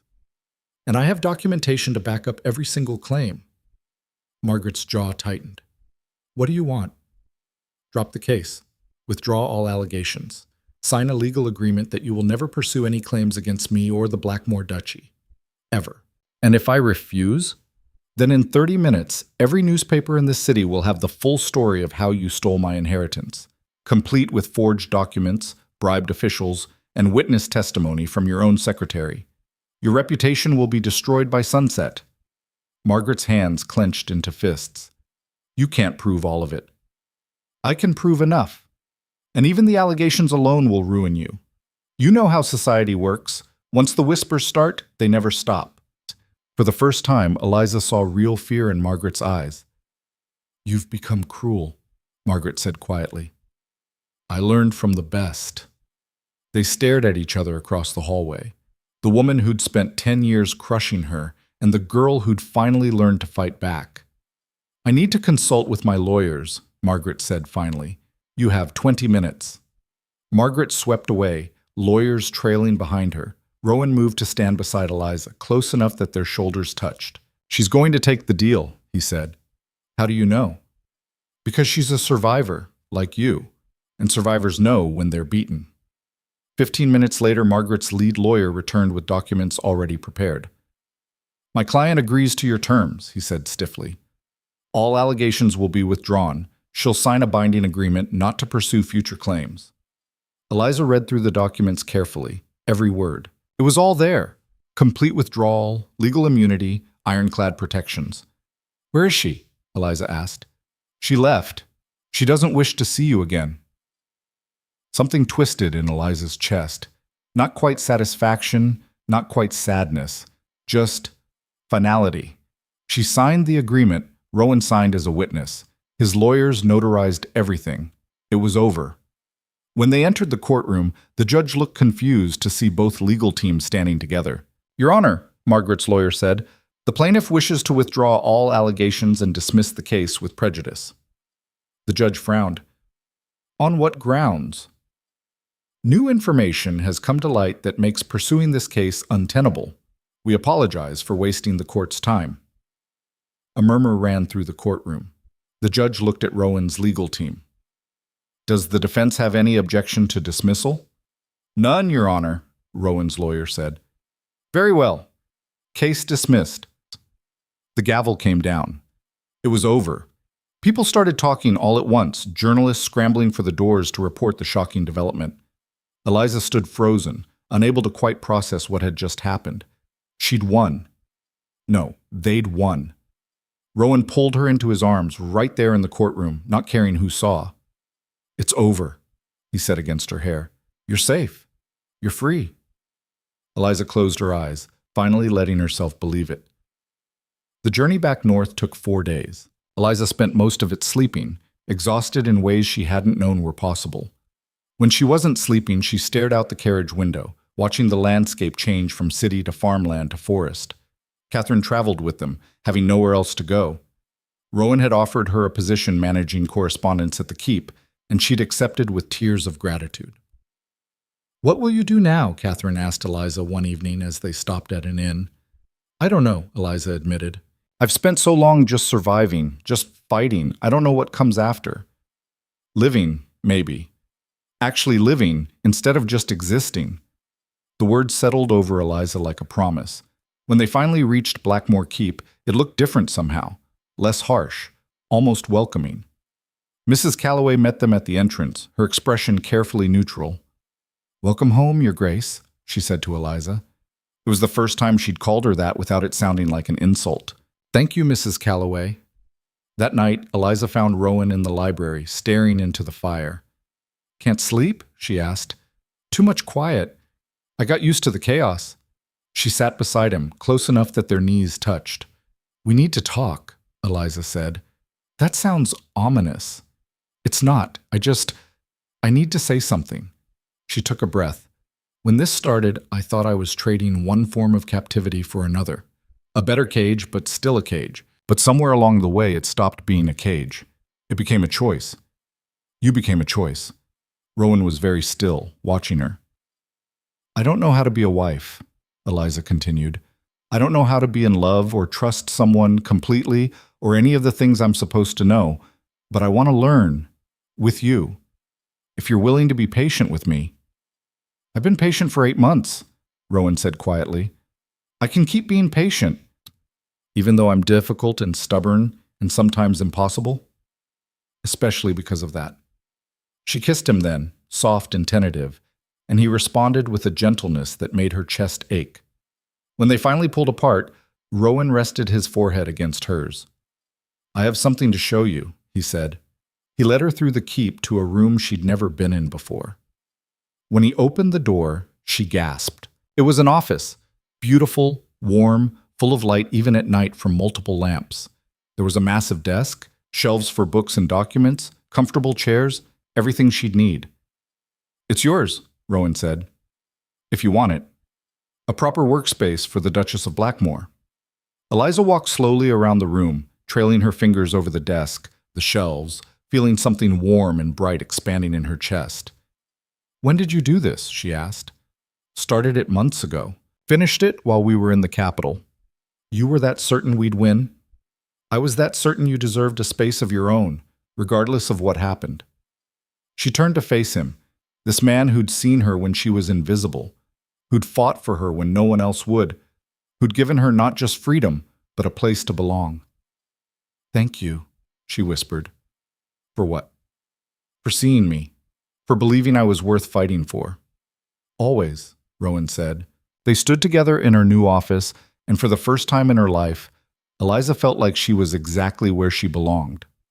But the peace didn't last. 3 weeks later, a rider arrived at dawn with an urgent message. Eliza was in the stables when she heard the commotion, shouting, the clatter of hooves, servants running. She hurried toward the main house, finding Rowan already outside, reading a letter with an expression that made her blood run cold. "What is it?" she asked. He handed her the letter without speaking. It was from one of his contacts in the capital. Margaret had been found dead in her home, apparent suicide by poison. But there were irregularities, signs of a struggle, questions being asked. And Vivian, Margaret's daughter, was claiming that Eliza had sent threatening letters, that she'd driven Margaret to despair and possibly arranged her death. The authorities were investigating. A warrant for Eliza's arrest was being prepared. "No," Eliza breathed. "No, this isn't possible. We had an agreement." "I know," Rowan said, his voice tight with barely controlled fury. "But someone wants you to look guilty, and they're doing a damn good job of it." The letter fell from Eliza's fingers, drifting to the ground. She'd thought she was free. She'd thought the fight was over. But Margaret's poison had reached beyond the grave, and now Eliza was being framed for murder. "We're not running," Eliza said, her voice steadier than she felt. Rowan stared at her like she'd lost her mind. "They're preparing a warrant for your arrest, for murder. We don't have a choice." "There's always a choice." She picked up the fallen letter, reading it again with forced calm. "Running makes me look guilty. And I didn't do this, which means someone else did. Someone who wants me to take the blame. Vivian." "Obviously, Vivian. But why now? We had an agreement with Margaret. The case was over." Rowan's jaw tightened. Maybe the agreement died with her. Catherine appeared in the doorway, still in her nightgown, face pale. "I heard shouting. What's happened?" Eliza handed her the letter. Catherine read it, and all the color drained from her face. "This is my fault," she whispered. "If I hadn't given you those documents, if I hadn't helped—" "This isn't your fault," Eliza said sharply. "This is Vivian finishing what her mother started." "We need to see the body," Rowan said suddenly, "before they move it, before evidence disappears. If there are signs of struggle, if this wasn't suicide, we need documentation." "The capital is 3 days away," Eliza pointed out. "By the time we get there, I have people closer, investigators who owe me favors." He was already moving toward his study. "I'll send riders immediately. They can be there by tonight." Eliza followed him, her mind racing through scenarios. Murder accusations were different from fraud. The stakes were higher, the consequences permanent. If Vivian successfully framed her, Eliza wouldn't just lose her position, she'd hang. "There's something else we need to consider," she said as Rowan scribbled urgent messages. "The threatening letters Vivian claims I sent. We need to prove I didn't write them." "You didn't, so there won't be any proof." "That's not how it works. She'll have forged letters, probably in handwriting that looks like mine. Just like Margaret forged that letter from my father. They're good at this." Rowan's hand stilled on the paper. "Then we get ahead of it. We compile evidence of where you've been, what you've been doing. Witness statements from everyone at the keep confirming you've been here, not sending death threats. And if that's not enough, then we find out who really killed Margaret and we make them confess." He said it like it was simple, like murderers just volunteered information when asked nicely. But Eliza had learned something important over the past year. Nothing was simple, but everything was survivable if you fought hard enough. "Send your investigators," she said. "I'll start gathering our own evidence here." The next 48 hours were brutal. Eliza interviewed every servant, every tenant, every merchant who'd had dealings with the keep over the past month. She documented every moment of her time, building an alibi so airtight that no reasonable person could claim she'd been anywhere near Margaret's house. But she knew reasonable didn't always matter when people wanted someone to be guilty. Catherine proved invaluable, her memory for dates and details helping to fill in gaps. "You were here on the 14th, she confirmed, checking her notes. "We spent the entire day reorganizing the household accounts. Mrs. Calloway was there too, complaining about the new system." "Get her statement in writing," Eliza said, "signed and dated." Mrs. Calloway wasn't happy about being dragged into legal matters again, but she complied. "I may not have liked you at first, Your Grace," she said stiffly as she signed the document, "but I won't let them hang you for something you didn't do." It wasn't exactly a declaration of loyalty, but Eliza would take it. Rowan's investigators sent their first report via express rider. The news wasn't good. Margaret had been found in her study, a glass of poisoned wine beside her. The poison was hemlock, painful, deliberate, but there were bruises on her wrists, suggesting she'd been restrained. The study showed signs of disturbance, papers scattered, a chair overturned. Not suicide. Murder staged to look like suicide. "They're saying I did it because of the court case," Eliza said, reading the report. "That I wanted revenge for years of abuse." "Which gives you motive," Rowan said grimly. "Vivian's playing this smart. She's using your legitimate grievances against you." "What about the poison? Can they trace where it came from?" "They're working on it. Hemlock isn't exactly rare, but the dosage suggests someone with knowledge of toxins." Eliza's stomach turned. She'd read about hemlock in one of the library books, about how Socrates had died, about the slow paralysis, the terror of feeling your body shut down while your mind stayed aware. Margaret had died badly, and someone wanted Eliza to pay for it. The warrant arrived on the third day.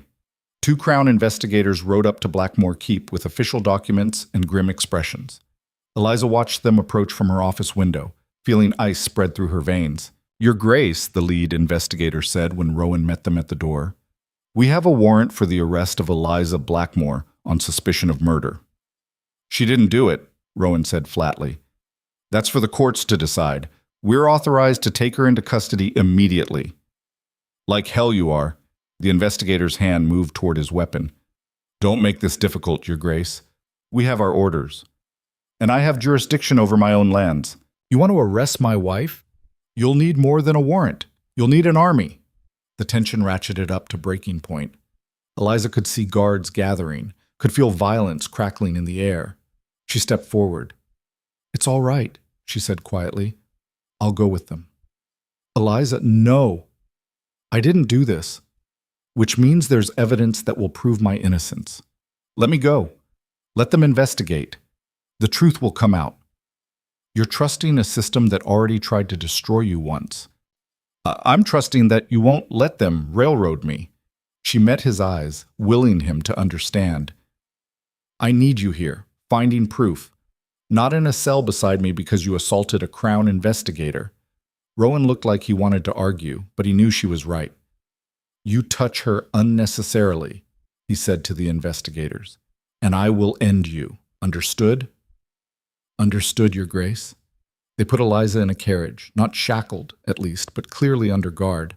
As they pulled away from the keep, she looked back to see Rowan standing in the courtyard, fists clenched, looking more dangerous than she'd ever seen him. She'd told him to trust the system. Now she had to hope that trust wasn't misplaced. The capital's jail was exactly as miserable as expected. Cold stone cells, thin blankets, the smell of unwashed bodies, and despair. They put Eliza in a private cell, concession to her title, but it was still a cage. She'd spent 10 years as a servant in Margaret's house, but somehow this felt worse. At least there, she'd had small freedoms. Here, she had nothing. The first interrogation came that evening. A different investigator, older, shrewd-eyed, with the kind of patience that suggested he'd broken better liars than her. Tell me about your relationship with Margaret Hartwell, he said. She was my stepmother. She stole my inheritance and made my life hell for 10 years. I'm sure you already know that. And you hated her for it. Yes. The admission seemed to surprise him. You're not going to deny it? Why would I? I had every reason to hate her, but hating someone and killing them are different things. Are they? People kill for hatred all the time. People also frame their enemies all the time. Have you considered that? His expression didn't change. We found letters sent from Blackmore Keep to Margaret's residence over the past month. Threatening letters, telling her she'd pay for what she'd done, signed with your name. I never sent those letters. The handwriting matches samples we have of your writing. Then someone forged them, the same way Margaret forged documents during our court case. This family has a talent for fabrication. Convenient excuse, provable fact. Get a handwriting expert, a real one, not someone Vivian paid off. Compare the letters properly. He made a note. We also have testimony from servants who say you were obsessed with revenge, that you talked constantly about making Margaret pay. Which servants? That's confidential. Of course it is. Eliza leaned forward. Let me guess. Servants who used to work for Margaret and now work for Vivian. People with every reason to lie to protect their employer. You're very clever with explanations. I'm very good at recognizing patterns. And this whole thing follows a pattern I've seen before. Powerful people destroying inconvenient obstacles using the legal system as a weapon. The investigator studied her for a long moment. You know what I think? I think you're exactly what you appear to be, a smart, angry woman who finally snapped after years of abuse. I think you poisoned Margaret, staged it to look like suicide, and now you're trying to talk your way out of consequences. Then you're wrong. We'll see. He left her alone in the cell, and Eliza pressed her forehead against the cold stone wall, trying not to panic. She'd told Rowan to find proof, but what if there was no proof to find? What if Vivian had been thorough enough to cover every trail? 3 days passed in that cell. 3 days of interrogations, of investigators presenting evidence that all pointed toward her guilt. The letters, testimony from supposed witnesses. Even a merchant who claimed to have sold her hemlock seeds 2 months ago, complete fabrication, but convincing when backed by forged sales records. Vivian had been busy. On the 4th day, everything changed. Eliza was brought to an interrogation room to find not the usual investigator, but Rowan, flanked by 3 lawyers and looking like he'd slept in his clothes. What's happening? She asked. We found something, Rowan said. Something they can't ignore. He nodded to one of his lawyers, who spread documents across the table. These are Margaret's financial records from the past 6 months, the lawyer explained. Obtained through legal discovery. They show regular payments to a woman named Sarah Mills, $500 a month, like clockwork. Who's Sarah Mills? Eliza asked. Margaret's paid companion. She lived in the house, took care of day-to-day affairs. And according to these bank records, the payments stopped the day Margaret died. So? So we found Sarah Mills yesterday. She was trying to board a ship to the continent with a trunk full of Margaret's jewelry and 10,000 in cash. Eliza's heart started pounding. She ran. She panicked, and when our investigators questioned her, she broke completely. Rowan's smile was sharp, dangerous. She confessed to everything. The story Sarah told was both simpler and more twisted than Eliza had imagined. Margaret hadn't committed suicide. She'd been murdered, but not by Eliza, by her own daughter. Vivian had done it. Margaret was planning to change her will, Sarah explained in her official statement, her voice shaking. She'd been having doubts about Vivian's spending, about her character. She'd started talking about leaving most of the estate to charity instead. Vivian found out, and she couldn't let that happen. The poison had been Vivian's idea. She'd obtained the hemlock through a connection to an apothecary, had crushed it into Margaret's evening wine herself. Sarah had been present, had watched it happen, too terrified to intervene. She told me it would look like suicide, Sarah's statement continued, that no one would question it. But then the investigators started finding inconsistencies, the bruises, the scattered papers. Vivian panicked. She needed someone else to blame. Enter Eliza, the perfect scapegoat. Already known to have grievances with Margaret, already suspected of being ruthless enough to fight back. Vivian had forged the threatening letters, paid servants to give false testimony, even created the fake sales record for hemlock seeds. She'd built an entire case designed to send Eliza to the gallows. "Where's Vivian now?" Eliza asked. "In custody," Rowan said with satisfaction. "Arrested an hour ago when Sarah's confession was verified. She's claiming innocence, of course, but Sarah kept evidence. Notes from Vivian, the original container of hemlock, even a draft of one of the forged letters in Vivian's own handwriting." Eliza felt lightheaded. "So I'm free?" "You're free." She'd expected relief. Instead, she felt something more complicated. Anger at how close it had come, exhaustion from fighting the same battle over and over, and a strange, hollow sadness. Margaret was dead. Vivian was going to hang for it, and Eliza had spent 10 years of her life trapped in their poisonous world. "I want to see her," Eliza said. Rowan frowned. "Vivian? Why?" "Because I need to." They brought her to the holding cells where Vivian waited for trial. Her stepsister looked different, smaller somehow, without the armor of expensive clothes and practiced superiority. She sat on the bench in her cell, staring at nothing. She looked up when Eliza approached, and hatred flashed across her face. "Come to gloat?" Vivian asked. "No." "Then why are you here?" Eliza studied the woman who'd made her childhood a misery, who'd taken every opportunity to remind her she was worthless, who'd just tried to frame her for murder. "I wanted to ask you something," Eliza said. "Did you ever feel guilty, even once, about what your mother did, about what you helped her do?" Vivian laughed, bitter, sharp. "Guilty? You think I should feel guilty for surviving, for taking what was offered?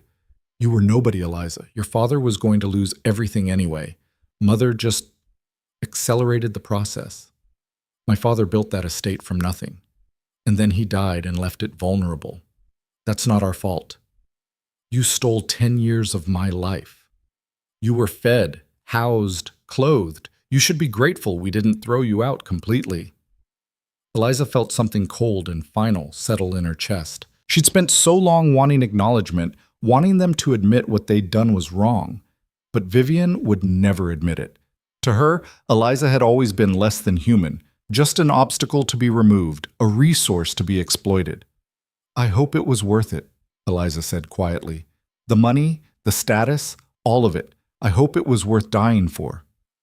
Vivian's face twisted. "You think you've won? You think marrying some northern brute makes you better than me? You're still the same pathetic little girl who scrubbed our floors?" "Maybe. But I'm the pathetic little girl who's walking out of here, and you're the one who's going to hang." She turned and walked away, Vivian's curses following her down the corridor. Outside, Rowan waited. "Are you all right?" he asked. "I don't know," Eliza admitted. "I thought I'd feel something, satisfaction or closure or something, but I just feel tired." "That's normal." "Is it? After what you've been through?" "Yes." They started walking toward the carriage, but Eliza stopped suddenly. Wait, there's one more thing I need to do. She'd been so focused on clearing her own name that she'd almost forgotten the original problem, proving who she really was. Margaret's house had been sealed as a crime scene, but Rowan's lawyers got them access. Eliza walked through rooms she'd once cleaned, feeling like a ghost visiting her own past. "What are we looking for?" Rowan asked. "Documentation. Margaret destroyed the official records, but she was obsessive about keeping copies of everything. If there's proof of my parentage anywhere, it'll be here." They searched for hours, through desk drawers, filing cabinets, even the safe Margaret had hidden behind a painting in her bedroom. Catherine found it. "Eliza," she called from the study, "look at this." She'd discovered a locked box in the bottom of a wardrobe, hidden under old linens. Inside were documents Margaret had kept, insurance probably, in case she ever needed leverage. Eliza's birth certificate, her parents' marriage license, letters from her father to his lawyer discussing provisions for his daughter, even a medical record from her birth, listing her parents' names clearly. Everything they'd needed for the original court case. Everything Margaret had claimed didn't exist. "She had it all along," Eliza whispered. "She destroyed the official records but kept the originals." "Why would she keep them?" Catherine asked. "Control," Rowan said. "As long as she had the only proof, she controlled the narrative. She could destroy Eliza completely if she wanted, or she could use it as blackmail if necessary." Eliza held her birth certificate, staring at her father's name written in official ink. Jonathan Hartwell, father, legal parent. She'd spent a year fighting to prove something that had always been true. "We need to file these with the courts," one of Rowan's lawyers said. "Make them official record. Then no one can ever question your identity again." "Do it," Eliza said. The legal process took 2 weeks, but when it was finished, Eliza Blackmore, née Hartwell, was officially, legally, permanently established as Jonathan Hartwell's daughter and heir. The estate that Margaret had stolen was ordered, returned to Eliza's control. Every asset, every property, every piece of wealth that had been taken was now hers again. She stood in front of her childhood home for the first time in 10 years as its legal owner. It looked smaller than she remembered, less imposing. "What will you do with it?" Rowan asked. Eliza thought about it. She could live here, could reclaim the life that had been stolen, could fill these rooms with new memories and try to erase the bad ones. But this place wasn't home anymore. It was a monument to pain. "Sell it," she said. "All of it. I want nothing from this place except what it can give to people who actually need it." "You could keep the money." "I don't want their money. Donate it. Build schools, hospitals, something useful. I have everything I need." Rowan smiled. "You've changed." "I've survived. There's a difference." The trial of Vivienne Hartwell became the scandal of the season. The courtroom was packed with nobles and journalists, all eager to see how the daughter of high society would fall. The evidence against her was overwhelming. Sarah's testimony, the physical proof she'd kept, even financial records showing payments to the apothecary who'd sold her the hemlock. Vivienne's lawyers tried everything. They claimed Sarah was lying, that the evidence was planted, that Vivienne was being framed by enemies of her mother. But the truth was too solid to shake. Eliza attended the trial, sitting in the public gallery beside Rowan. She watched as the prosecution presented their case, as witnesses testified, as Vivienne's facade of innocence crumbled piece by piece. When the verdict came, guilty of murder in the first degree, Vivienne screamed, "This is your fault!" She shouted at Eliza across the courtroom. "You did this! You destroyed everything!" The guards dragged her away, still screaming accusations. Eliza felt nothing. No triumph, no satisfaction, just a quiet certainty that justice, however imperfect, had been served. "It's over," Rowan said quietly. "Is it ever really over?" "This part is." They left the capital the next day, heading north toward home. Eliza watched the city disappear behind them, feeling like she was shedding skin. Everything that had defined her for so long, the abuse, the fight for recognition, the constant battle to prove she existed, was falling away. What came next? She didn't know. And for the first time in her life, that didn't terrify her. 3 weeks after returning to Blackmore Keep, Eliza stood in the great hall addressing the household staff. "I know there have been rumors," she said, "about what happened in the capital, about the trial, about my past. I want to address them directly." The servant shifted uncomfortably. Mrs. Calloway stood at the front, arms crossed but attentive. "Everything you've heard is probably true," Eliza continued. "I was a servant. I was abused. I married the Duke under complicated circumstances. I was accused of murder. All of it happened." She paused, meeting their eyes. "But I'm still here, and I'm still your Duchess. Not because of my bloodline or my marriage or any legal document, because I've earned it. I've worked for this position. I've fought for it, and I'm not going anywhere." Silence. Then Mrs. Calloway stepped forward. "We know, Your Grace," she said. "We've seen what you've done for this estate, how you've changed things for the better. Your past doesn't change that." Other servants nodded, murmuring agreement. "You're one of us," Bess added. "You know what it's like to work, to struggle. That makes you better than half the nobles I've served." Eliza felt something warm unfurl in her chest. Acceptance. Real acceptance, earned through action rather than granted through birth. "Thank you," she said quietly. That night, Rowan found her in the library, curled up in her favorite chair with a book she wasn't really reading. "The tenants are throwing a celebration," he said, "in your honor. They want to officially welcome the Duchess, who survived hell and came back stronger." "That's dramatic." "That's accurate." Eliza closed her book. "Do I have to make a speech?" "Probably." "I hate speeches." "You're good at them anyway." She stood, crossing to where he leaned against the door frame. "I couldn't have done any of this without you." "Yes, you could have. You're the strongest person I know. Stubbornness isn't the same as strength. Sometimes it's better." She kissed him, soft and lingering, and felt his arms come around her waist. "I love you," she said against his mouth. "In case I haven't said it enough." "You could say it more." "Don't push your luck." He laughed, and Eliza felt something she'd never expected to feel. Contentment. Not happiness exactly, because happiness felt too fragile, too temporary. But contentment. The deep satisfaction of having fought for something and won. The celebration was bigger than she'd expected. Half the Northern Territory seemed to turn out. Tenants, merchants, even nobles from neighboring estates who'd heard the story and wanted to show support. Tables groaned under food, musicians played, and people danced in the courtyard as sunset painted everything gold.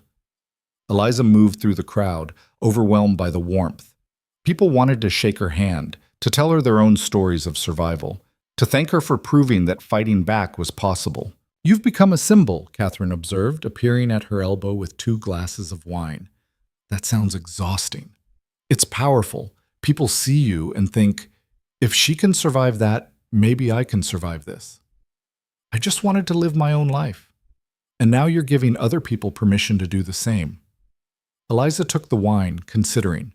She'd never wanted to be a symbol or an inspiration. She'd just wanted to stop being invisible. But maybe that was the point. Maybe visibility wasn't just about being seen. It was about showing others that being seen was possible. Rowan found her as the party reached its peak, pulling her into a dance despite her protest that she didn't know how.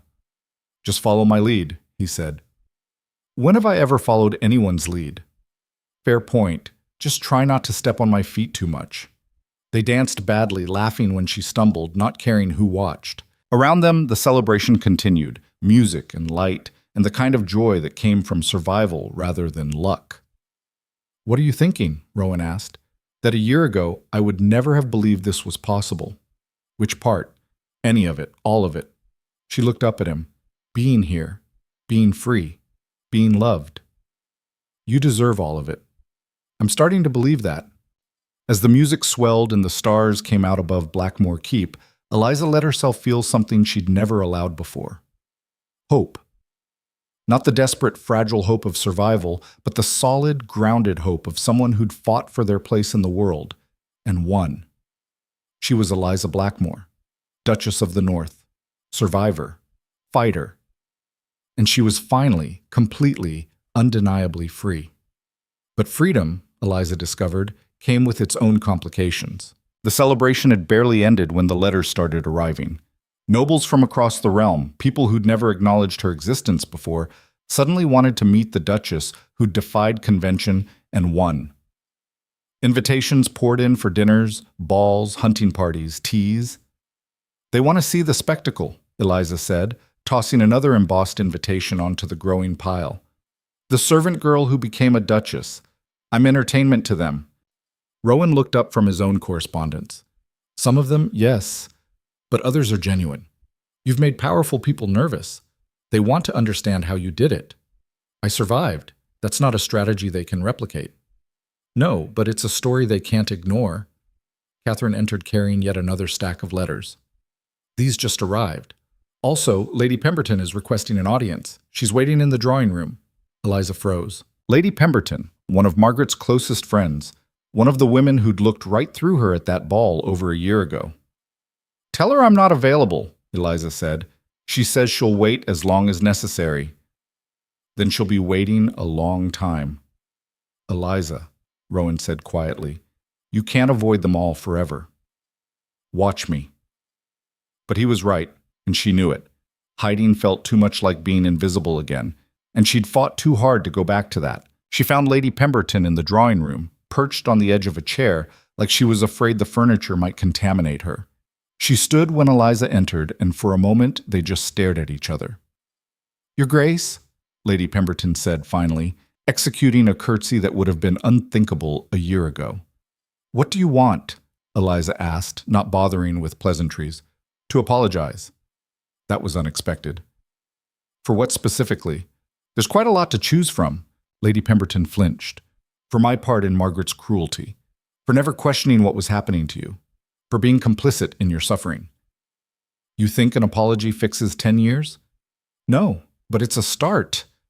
Eliza studied her, this woman who'd laughed with Margaret, who'd accepted her hospitality while Eliza served them, who'd benefited from the same society that had crushed her. Why now? Eliza asked. Because I have power? Because ignoring me isn't convenient anymore? Because I have a daughter, Lady Pemberton said quietly. She's 8 years old, and watching what happened to you, watching how the system failed you, made me realize what could happen to her if circumstances changed. I don't want to be the kind of person who looks away when people suffer. It wasn't enough. It would never be enough. But Eliza heard something genuine in her voice. Then don't look away, Eliza said. When you see injustice happening, speak up. When you see someone being erased, acknowledge them. That's how you apologize. Not with words, but with action. Lady Pemberton nodded slowly. I understand. After she left, Eliza stood alone in the drawing room, feeling exhausted. How many of these conversations would she have to endure? How many people would want absolution for their complicity? But that night, something shifted. A different kind of letter arrived. Handwritten, simple paper, no fancy seal. It was from a young woman named Anne, a servant in a noble household 3 territories away. Your Grace, I heard what happened to you. How you were treated, how you fought back, how you won. I wanted you to know that your story gave me courage. My employers have been withholding my wages for 6 months. Yesterday, I demanded payment and threatened to bring legal action. They paid me. Because of you, I found my voice. Thank you. Eliza read the letter 3 times, feeling something crack open in her chest. This was what mattered. Not the apologies of nobles who'd been complicit, but the empowerment of people still fighting their own battles. We need to do more, she said to Rowan that night. More what? More everything. We have power now, real power. We should use it for something beyond managing estates and attending parties. What did you have in mind? Legal aid. For servants, for people being cheated by employers, for anyone trapped in situations like I was. We have lawyers, we have resources. Why not use them to help people who can't fight back alone? Rowan smiled. You want to start a war against the entire social system. I want to make the system less vicious. Is that so radical? Yes, and I'm completely in favor of it. They started small. Rowan established a fund for legal assistance, staffed by lawyers willing to take cases from people who couldn't afford representation. Eliza created a network for reporting abuse and exploitation, a way for servants and workers to seek help without risking their positions. The nobility was not pleased. You're disrupting the natural order, one duke complained at a gathering Eliza couldn't avoid attending. Servants are becoming rebellious, demanding wages and rights. It's chaos. It's justice, Eliza replied. And if you're threatened by people asking for fair treatment, Maybe you should examine your own behavior. This is exactly why people of low birth shouldn't be elevated. You don't understand how society works. I understand perfectly. I just don't accept it." The confrontation made headlines. Suddenly, Eliza was more than just a scandal. She was a symbol of change, whether she wanted to be or not. Some loved her for it. Others despised her. But everyone was paying attention. 6 months after Vivian's execution, a formal summons arrived from the Crown Court. Not for arrest this time, but for testimony. The court was investigating systemic corruption in estate transfers, cases like Eliza's where guardians had stolen from wards, where legal processes had been manipulated for profit. "They want me to speak about what happened," Eliza told Rowan, staring at the summons. "You don't have to. You've already been through enough. If I don't speak, nothing changes. Other people will keep suffering the same way I did."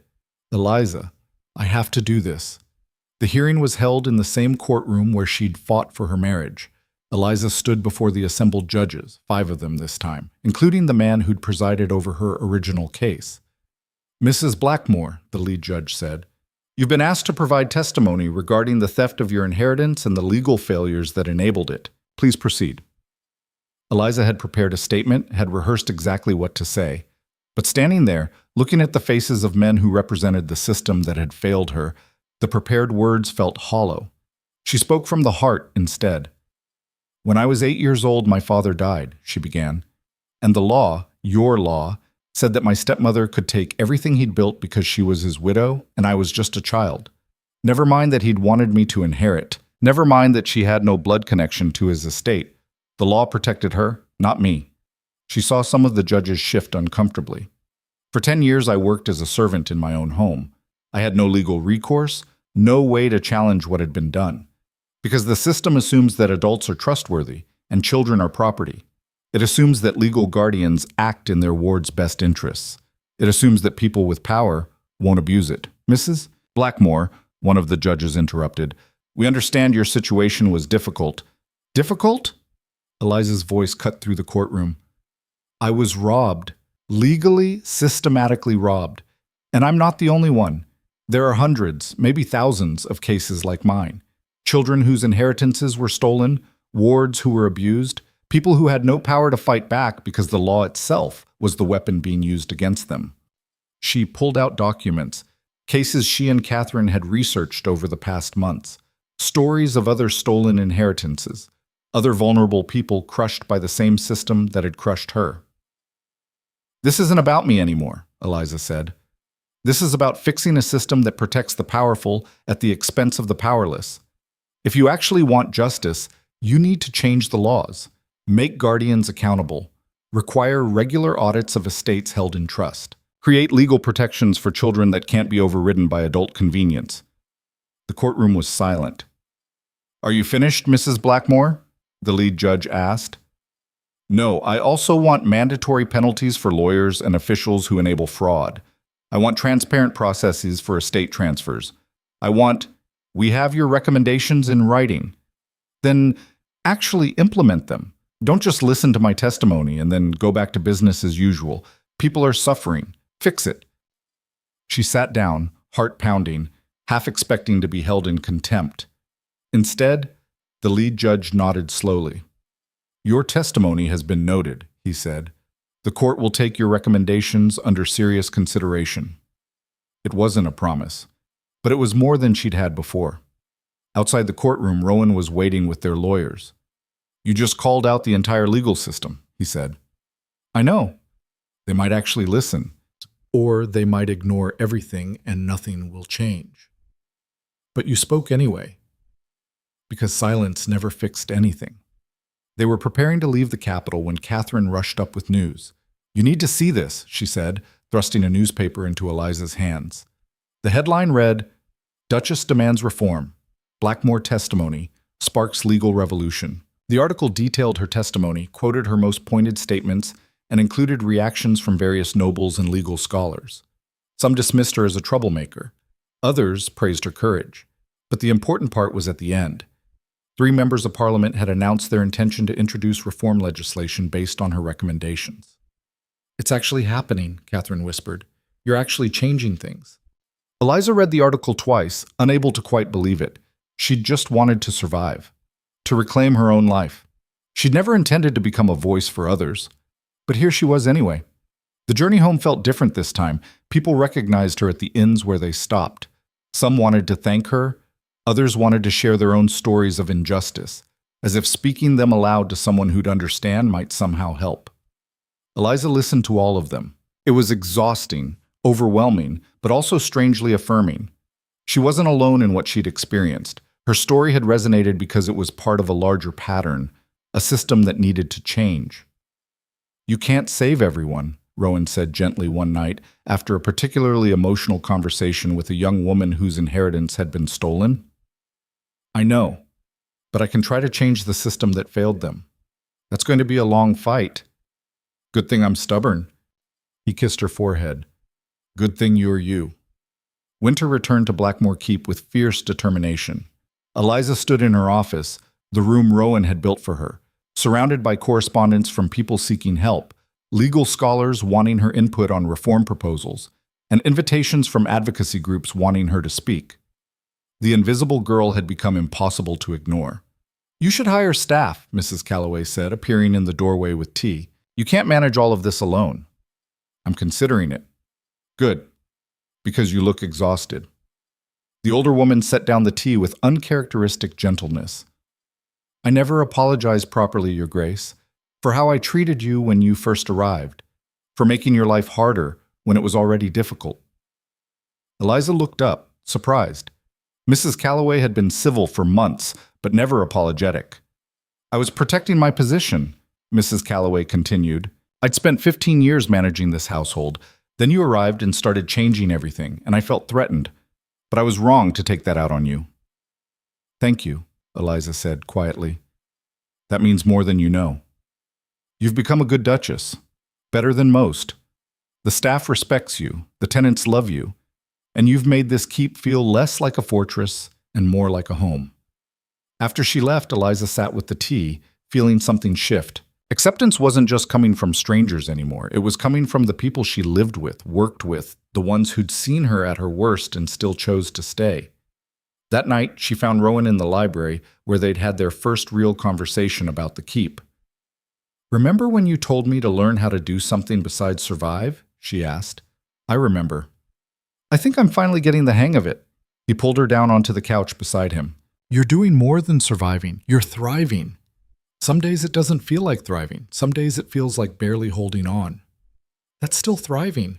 You're still here, still fighting, still making a difference." Eliza leaned against him, letting herself be tired for a moment. "Do you ever regret it? Marrying me? All the chaos and scandal and legal battles?" "Never. Not even when I was furious with you for months? Especially not then. You being angry meant you cared enough to feel betrayed. That mattered. You're strange, you know that? You married me anyway. Best terrible decision I ever made." He laughed, and Eliza felt the warmth of it settle into her bones. Spring came with an announcement that changed everything. The Parliament had passed the Inheritance Protection Act, legislation that required regular audits of estates held in trust, mandatory legal representation for minors in inheritance cases, and severe penalties for guardians who defrauded their wards. It wasn't perfect. There were loopholes and limitations, but it was real change, codified into law. And in the preamble, the act specifically referenced Eliza's case as the catalyst for reform. "You did it," Catherine said, reading the official announcement. "You actually changed the law." "We did it," Eliza corrected. "All of us. Everyone who spoke up, everyone who shared their stories, everyone who refused to accept that this was just how things worked." That evening, Blackmore Keep hosted a celebration, not for Eliza specifically, but for everyone who'd contributed to the reform effort. Lawyers, advocates, former servants who'd fought their own battles, even some progressive nobles who'd supported the legislation. The Great Hall was packed, warm with candlelight and conversation. "A toast," Rowan called out, raising his glass, "to the woman who refused to stay invisible, who fought when the world told her to accept her fate, who changed not just her own life, but the lives of countless others." "To Eliza," the crowd echoed. Eliza felt her face flush. I didn't do this for recognition. We know, someone called out. But you're getting it anyway. Deal with it. Laughter rippled through the hall. An older woman approached, someone Eliza didn't recognize at first. Then she realized it was Sarah Mills, Margaret's former companion, who'd confessed to witnessing Vivian's crime. Your Grace, Sarah said nervously, I wasn't sure if I'd be welcome. You helped bring justice, Eliza said. You're absolutely welcome. I wanted to say, watching what you've built here, how you've used your power for good instead of revenge, it's helped me believe I can do better too. I've started working with one of the advocacy groups, helping identify other cases of elder abuse. That's incredible. You inspired it. You showed that breaking silence matters. After she walked away, Rowan appeared at Eliza's elbow. How does it feel, he asked, being an inspiration? Terrifying. What if I fail? What if I make mistakes and people get hurt? Then you'll be human. Nobody's asking you to be perfect. They're just asking you to keep trying. The celebration continued late into the night. Eliza moved through the crowd, listening to stories of change, small victories, ongoing battles, glimmers of hope in a system that was slowly, painfully transforming. This was what mattered, not titles or wealth or social position. People finding their voices, fighting for justice, refusing to accept cruelty as inevitable. Near midnight, Eliza slipped away to her office, needing a moment of quiet. She found a letter waiting on her desk, delivered earlier but overlooked in the chaos. The handwriting was unfamiliar. Your Grace, you don't know me, but my name is Elizabeth Hartwell. I was named after my great-grandmother, your grandmother. I'm 14 years old, and until last month, I didn't know our family history. My mother told me about you after reading about the Inheritance Protection Act. She said you're proof that Hartwell women are fighters. I wanted you to know that you have family out there, people who are proud to share your name, people who think you're amazing. Maybe someday we could meet?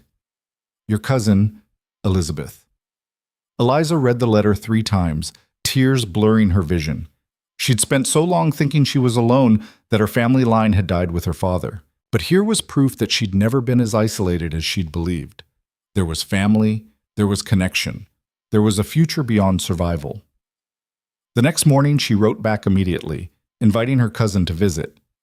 Then she drafted letters to her advocacy network, to the legal scholars working on further reforms, to the young women who'd written asking for advice. You're going to work yourself to death, Rowan observed, finding her still at her desk at noon. I'm going to work myself to life, Eliza corrected. There's a difference. Is there? Yes. One is obligation, the other is purpose. He studied her for a moment, then smiled. You've found it, haven't you? Your reason for being here. I think so. It's not what I expected, not the quiet, peaceful life I thought I wanted, but it's mine, and it matters. It matters a great deal.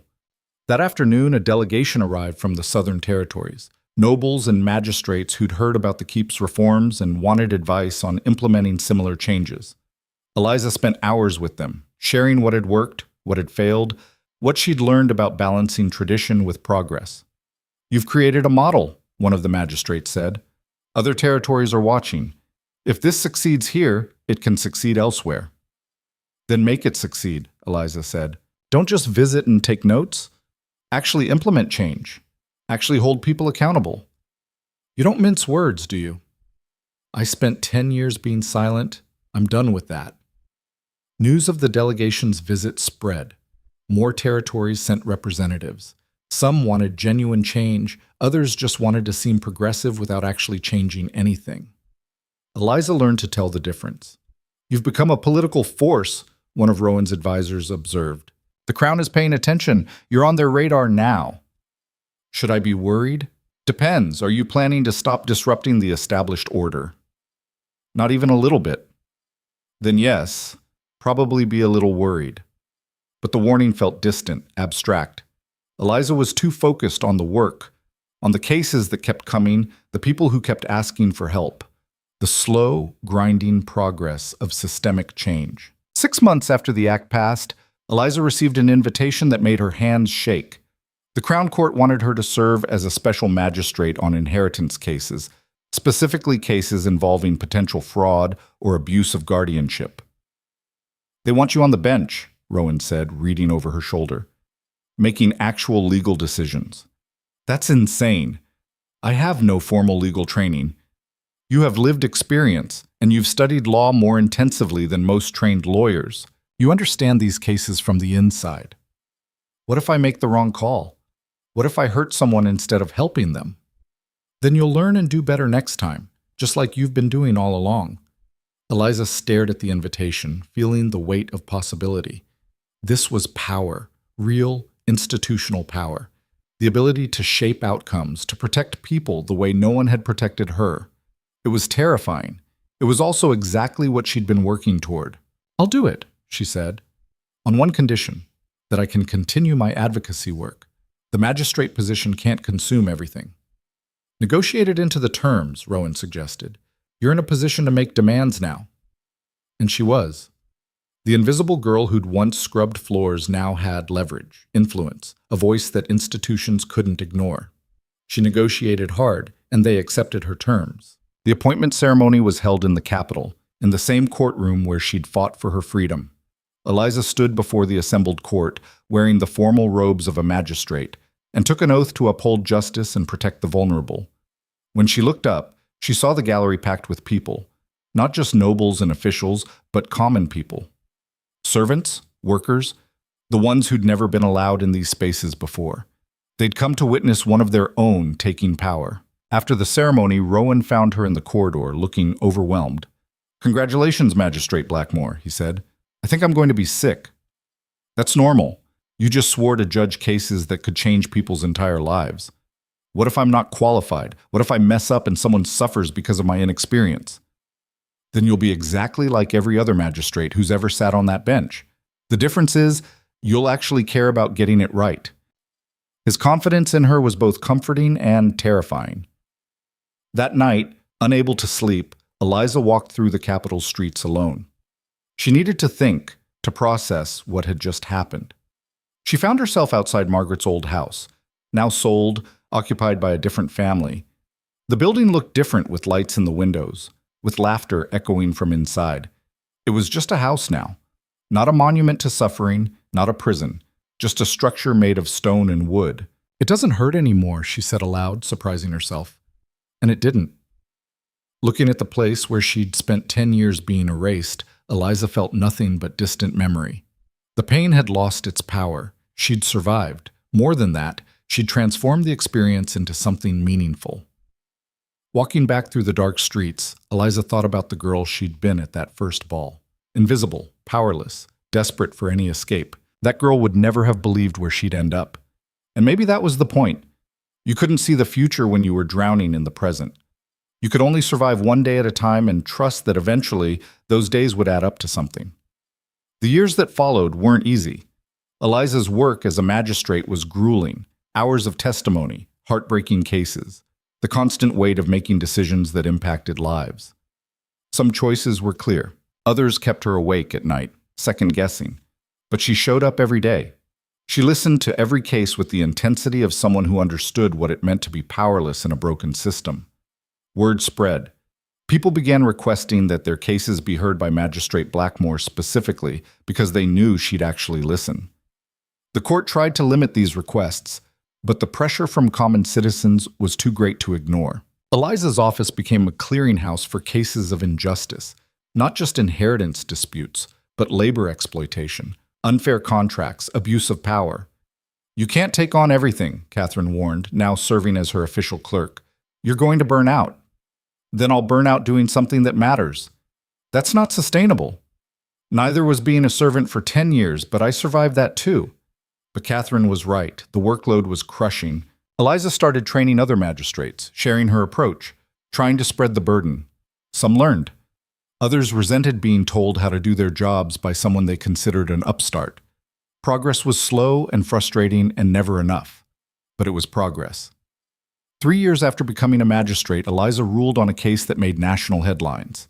A young woman, barely 16, was suing her guardian for stealing her inheritance, using the same legal mechanisms Margaret had used against Eliza. The guardian's lawyers were confident they'd win, The law, while improved, still had loopholes. But Eliza didn't just rule based on legal technicalities. She examined the spirit of the law, the intent of the reforms, the fundamental question of justice versus legal convenience. And she ruled in favor of the girl. The guardian appealed, taking the case to higher courts. They argued that Eliza had overstepped her authority, that she'd let personal bias influence her judgment. The higher court upheld her decision. And in doing so, they set a precedent that would reshape how inheritance cases were judged across the realm.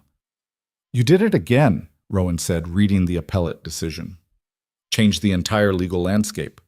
"I just applied the law fairly." "You applied it with empathy.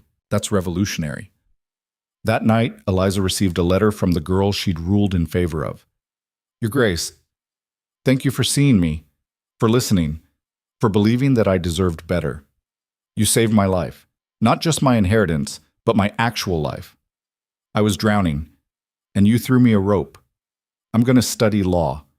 I want to do what you do, help people who can't help themselves. You showed me it's possible." With eternal gratitude, Margaret Eliza read the letter to Rowan, her voice breaking. "Another Margaret," she said, "but this one gets a different story.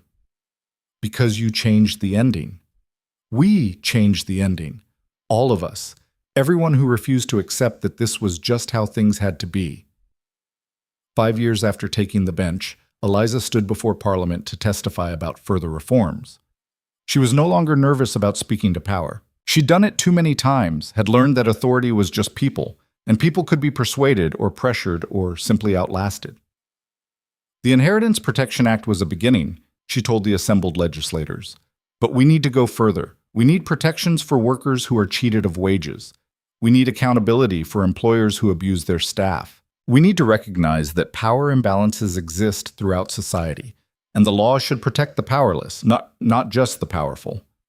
Some legislators nodded, others looked annoyed, but they listened, because Eliza Blackmore had become someone who couldn't be ignored. The reforms she proposed didn't all pass, but some did. And each victory, however small, meant lives changed for the better. That summer, Eliza's cousin Elizabeth came to visit Blackmore Keep for an extended stay. She was 18 now, brilliant and fierce, and determined to study law despite her family's protests that it wasn't appropriate for a young woman. "You're proof it's possible," Elizabeth said over dinner. "You're living evidence that we don't have to accept the limitations society puts on us." "I had help," Eliza said. "I had Rowan, Catherine, people who believed in me. You don't do this alone." "Then I'll find my people too, like you did." Watching her cousin navigate the keep with confidence and curiosity, Eliza felt something profound settle in her chest. Legacy. This was what legacy meant, not just changing laws or winning cases, but showing the next generation that change was possible. That fall, on the anniversary of her magistrate appointment, the Crown Court held a formal ceremony. Eliza was being honored for her service, for her contributions to legal reform, for her impact on the justice system. She stood in the Great Hall of the court, the same place where she'd once been accused, judged, and almost destroyed, and accepted commendations from judges who'd once looked at her with suspicion. Magistrate Blackmore has fundamentally changed how we approach cases of power imbalance, the Chief Justice said in his speech. Her insistence on centering the experiences of the vulnerable has made our court more just, more accessible, and more truly representative of the principles we claim to uphold. When it was Eliza's turn to speak, she looked out at the assembled crowd, nobles and magistrates and common citizens who'd been allowed entry for this occasion. "I'm not a hero," she said. "I'm just someone who refused to accept that suffering was inevitable, who had the privilege of resources and support that allowed me to fight back. But for every person who successfully challenges injustice, there are 100 who don't have that chance. My work isn't done until that changes, until everyone, regardless of birth or wealth or social position, has equal access to justice." The applause was genuine, if not universal. Afterward, Rowan pulled her aside. "Do you realize what you've become?" he asked. "A workaholic with terrible sleep habits? A force of nature, someone who changes rooms just by entering them." "That sounds exhausting." "You are exhausting and magnificent, and I love you more every day." Eliza kissed him, not caring who saw. "Even when I'm difficult?"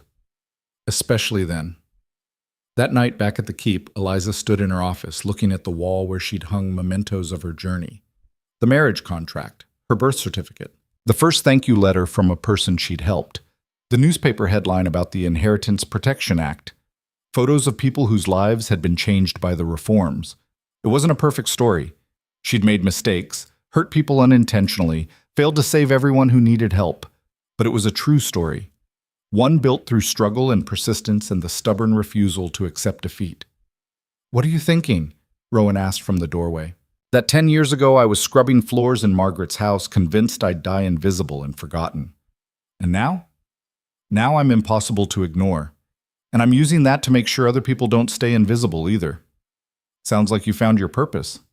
"I found a lot of things. Purpose. Love. Power. I'm actually choosing to use responsibly." She turned to face him. "Thank you for seeing me when I was invisible." "You were never really invisible. You just needed someone to look." Years continued to pass. The reforms spread. Other territories adopted similar laws. More magistrates began centering empathy in their rulings. It wasn't a revolution. It was incremental change, slow, frustrating, often insufficient. But it was real. And on quiet nights when Eliza received letters from people whose lives had been changed, she felt the weight of that reality. She mattered. Her story mattered. The fight mattered. And that stubborn, hard-won knowledge that she'd taken a life designed to erase her and transformed it into something meaningful was worth every battle she'd fought. 10 years after she'd first arrived at Blackmore Keep as a desperate girl fleeing servitude, Eliza stood on the cliff overlooking the dark northern waters. The fortress behind her was home now, truly home, not just shelter. The cold no longer felt harsh, just honest. The landscape had revealed its beauty slowly, and she'd learned to love it. Rowan joined her, standing close enough that their shoulders touched. "What are you thinking about?" he asked. "Everything, nothing. How strange it is that life turns out nothing like you expect." "Disappointed?" "No, grateful, terrified, determined." She leaned against him. "All of it at once."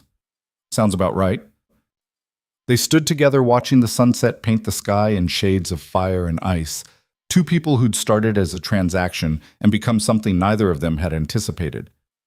"I love you," Eliza said, "in case I don't say it enough. You say it plenty, but I never get tired of hearing it." Behind them, the keep was alive with activity. Catherine managing correspondence, Elizabeth studying in the library, staff preparing dinner, tenants arriving for the monthly forum where grievances could be heard. Life. Actual life, not just survival. Eliza had fought for this, had bled for it, had nearly broken under the weight of it, but she'd won. Not perfectly, not without scars, but definitively, undeniably won.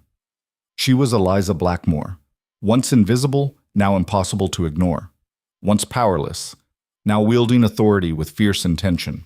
Once a shadow, now a force reshaping the world around her. And when the history of this era was written, when people looked back and asked who had fought to make the system more just, her name would be there. Not as decoration, not as an exception to prove a rule, but as proof that the powerless could claim power, that the voiceless could find their voices, that survival could transform into something greater. The girl who'd been forgotten had become unforgettable, and she was just getting started.